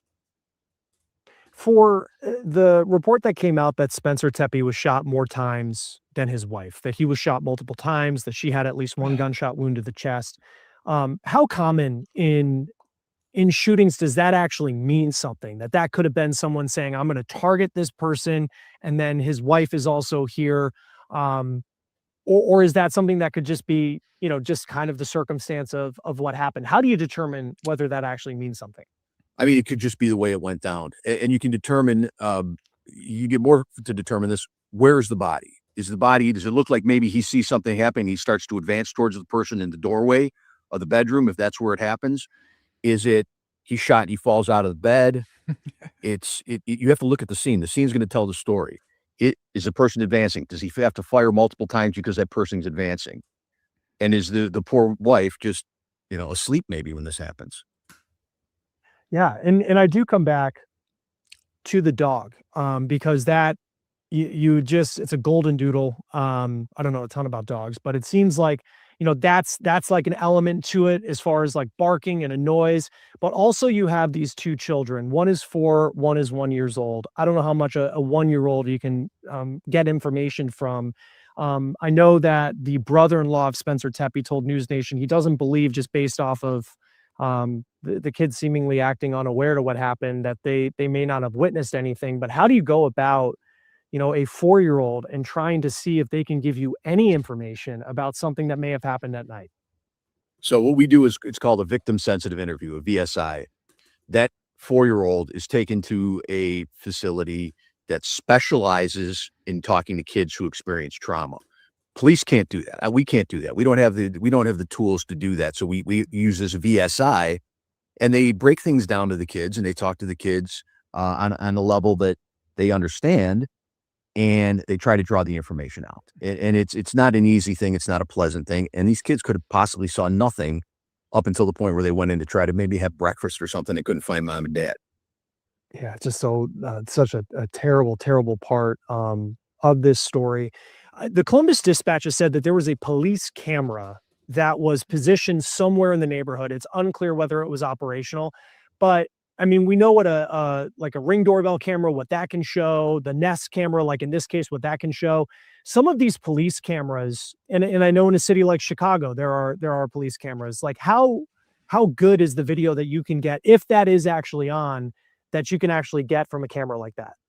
The video is excellent. Now, there's different kinds of cameras. There's cameras that just scan back and forth, unmanned. There's cameras that are fixed, that are looking at a specific location. And we have podcast missions, or not podcasts, podcam missions, where someone will sit in an area where they suspect that there's a lot of violence, or we're showing a pattern of a lot of violence or a lot of activity, and they will scan it manually. They'll move it around and they'll look around, and that's called a podcam mission. Some are, unfortunately, and I had this in quite a few murders, I've got a podcam that's scanning, and as soon as the murder happens, it's facing the other way. And then when it comes back, you either see the person on the ground or someone running away. So it's a lot of times it's a crapshoot whether or not that camera is going to be looking at anything if it's scanning. Today marks, as we're recording this, 1 week since the Tepes were found dead on December 30th. I feel like I just continue to update like my social media to see if there's been an arrest, because you kind of hit that 1 week mark. You have in your career, I mean, you investigated and solved a lot of homicides. With this case, I guess to this point, like what does your gut tell you at this point about the investigation and what may have happened? When you get this little information out, now again, we don't know what everything the police has, but when you get this little information out, it tells me one of two things. In our case, it was like, we don't know anything and we really need some help. Or we know something, but we don't want everybody to know what we know. In case of, we don't want to tip anything that, what if it's a close relation? We want everything to go normal and possibly give somebody just enough rope to hang themselves. So it's either they know nothing or they know more and they're just not releasing it. How common just in your career were there cases where like you're a week out and you were just like, I have no idea like what where we're going with this investigation? I mean, how common is that? Because I think for a lot of us, we often believe like police got something going somewhere, especially at a 1 week mark. But like, what's the reality for a lot of police departments? This is just generally speaking, not even on this case, just, those times where you're a week out and you really start feeling the pressure of not knowing where to go with the investigation? More often than you would hope. It happens more often than you would hope. There's some cases where by the time you walk into the office from the scene, it's cold. You exhaust everything you can do. You get evidence, and not to be too graphic, but these are a lot of dump jobs where a body's not, where the murder doesn't occur where you find the body. A lot of those go cold, and you have to you hope for a tip. You hope for something from forensics. You hope for something in the post that will help you. But in a case where a murder happens in someone's home, a week out, I got to believe there's something more going on than just a straight whodunit. How long does it typically take? I'm sure that they have scanned that home for fingerprints and all sorts of evidence that could be used in trying to figure out who else came into the house that night. I mean, how long does it typically take to get those type of results back? Prints are pretty quick. Prints come back pretty quick. If you get a good latent print, you bring it to an analyst, they read it, put it in a system, see if it pops up in APHIS. That's pretty quick. DNA takes a longer period of time. Fibers are going to take a longer period of time. Prints are quick. DNA takes a long time. And then when it comes to, at this point, we haven't heard anything about whether something was taken from the house or things were, kind of run amok in the home as if someone like trashed the place. Nothing that we've heard from that as of yet. I guess, how do you typically figure out, just from a forensic standpoint, whether this was a targeted attack against people like the Tepes? Well, you have to find out what's going on in the background. You have to find the backstory. You talk to people who know them. You have to talk to people who are familiar with what's going on in their lives. So if I'm the detective, what I would do, you would talk to their close friends. Close friends would be the most likely to know something that's going on. But even then, sometimes even close friends don't know what's going on behind closed doors. And considering they're both gone, there are some things that only the couple, the husband and wife, know.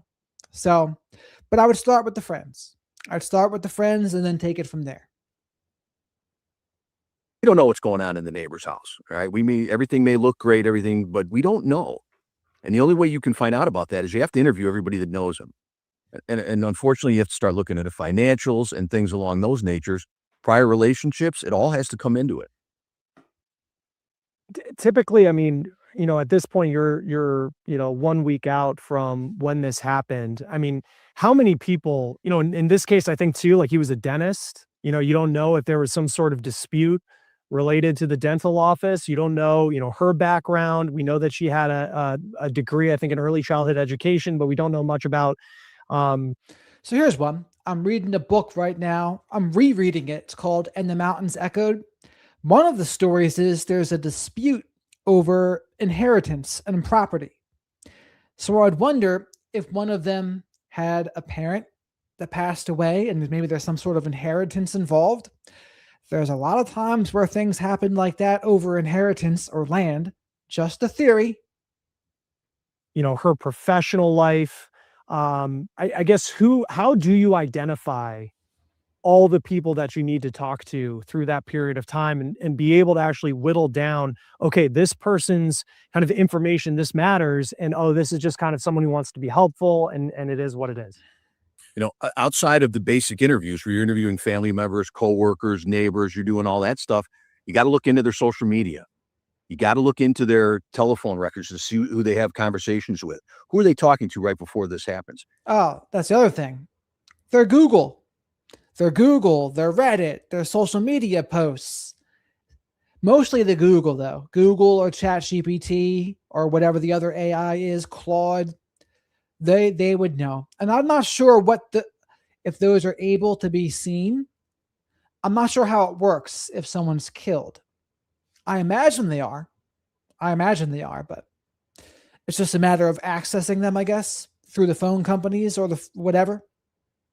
Is this person a house guest? Is this person already in the house when this goes down? That could explain why you're not getting a big alert from the dog, or you're not getting an alert from the, there's no forced entry. So in addition to doing the interviews, which you have to do, you also have to dig a little deeper. You have to look, like I said, in the financials. You have to go into their social media. You have to look at their phones. Not because you're trying to investigate them, but you're trying to figure out why this happened to them. And it's just, You think of those young kids, what they may or may not have seen, but what they'll have to live with going forward. And then this family, you just hope that they can get justice and police have something going on, and that there will be justice eventually in this case. Retired Detective Commander Will Svilar with the Chicago Police Department. It's always great to have you at Law and Crime. Thank you so much for taking the time to be with us today. My pleasure, Chris. That will do it for On the Case, presented by Law and Crime. Subscribe to us on YouTube and Spotify. I'm Chris Stewart. We'll see you next time. All right. Well, that could be about it for today.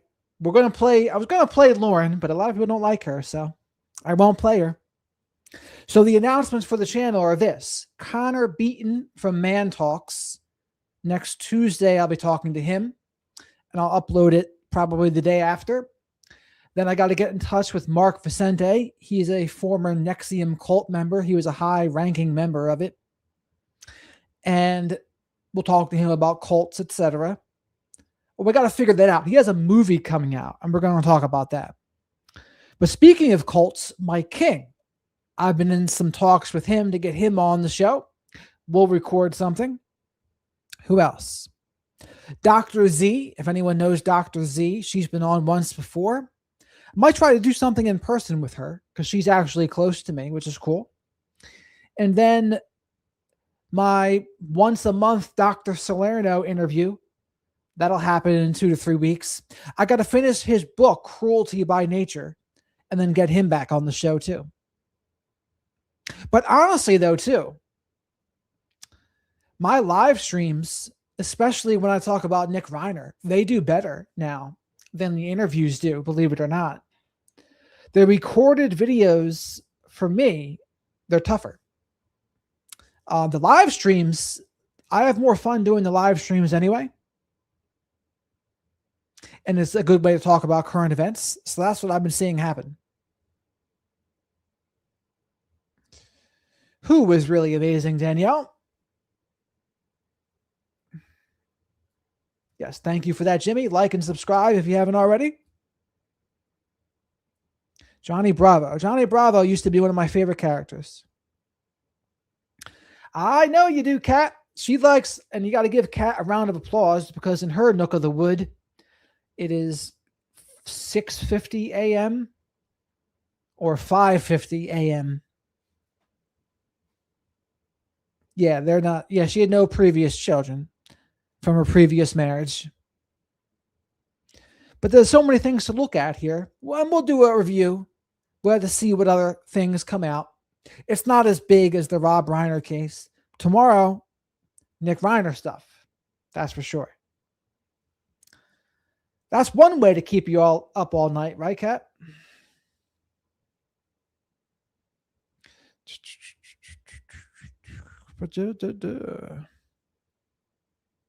Buy your dirt and pay cash and live. That's exactly what I was thinking of, Kat.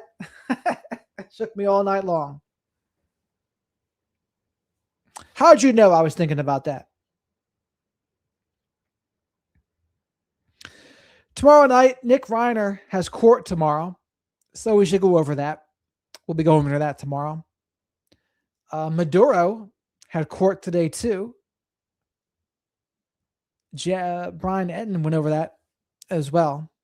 But the thing about Maduro is that brings politics into the mix, and Brian Etten does a good job at separating that.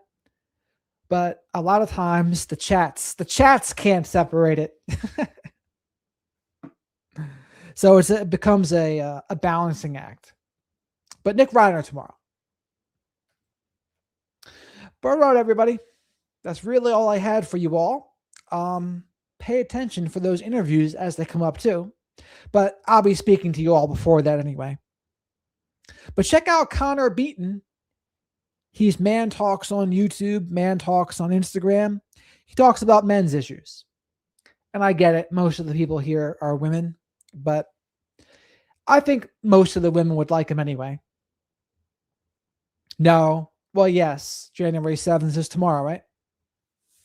Tomorrow's his big day, January 7th. And January 7th is tomorrow. Yeah, it'll be good. But 12 minutes, but it will give us creators hours of content. Beautiful. Don't you know? Don't you love it? Brian Etten, Tony Bruschi, WDW Pro, Law and Crime Network, all of them. Uh-oh. Tattoos?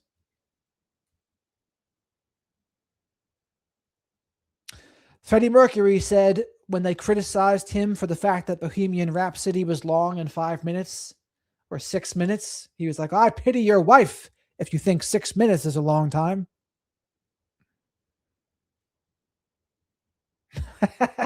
Grande. I love his dry delivery. Grande's dry delivery, unlike Tony Bruschi's theatrical delivery, unlike Brian Etton's very factual delivery. But all right, everybody, it's time to head on out. Yeah, but that's why we love Dr. Grande. We've come to appreciate him for his roboticness and just easygoing. Well, they say you don't have to go home, but you can't stay here. You can stay on the channel, though. Just not in this live stream. But all right, everybody. Thanks to Jimmy and Songbits Laura for modding. Always appreciated. And until next time.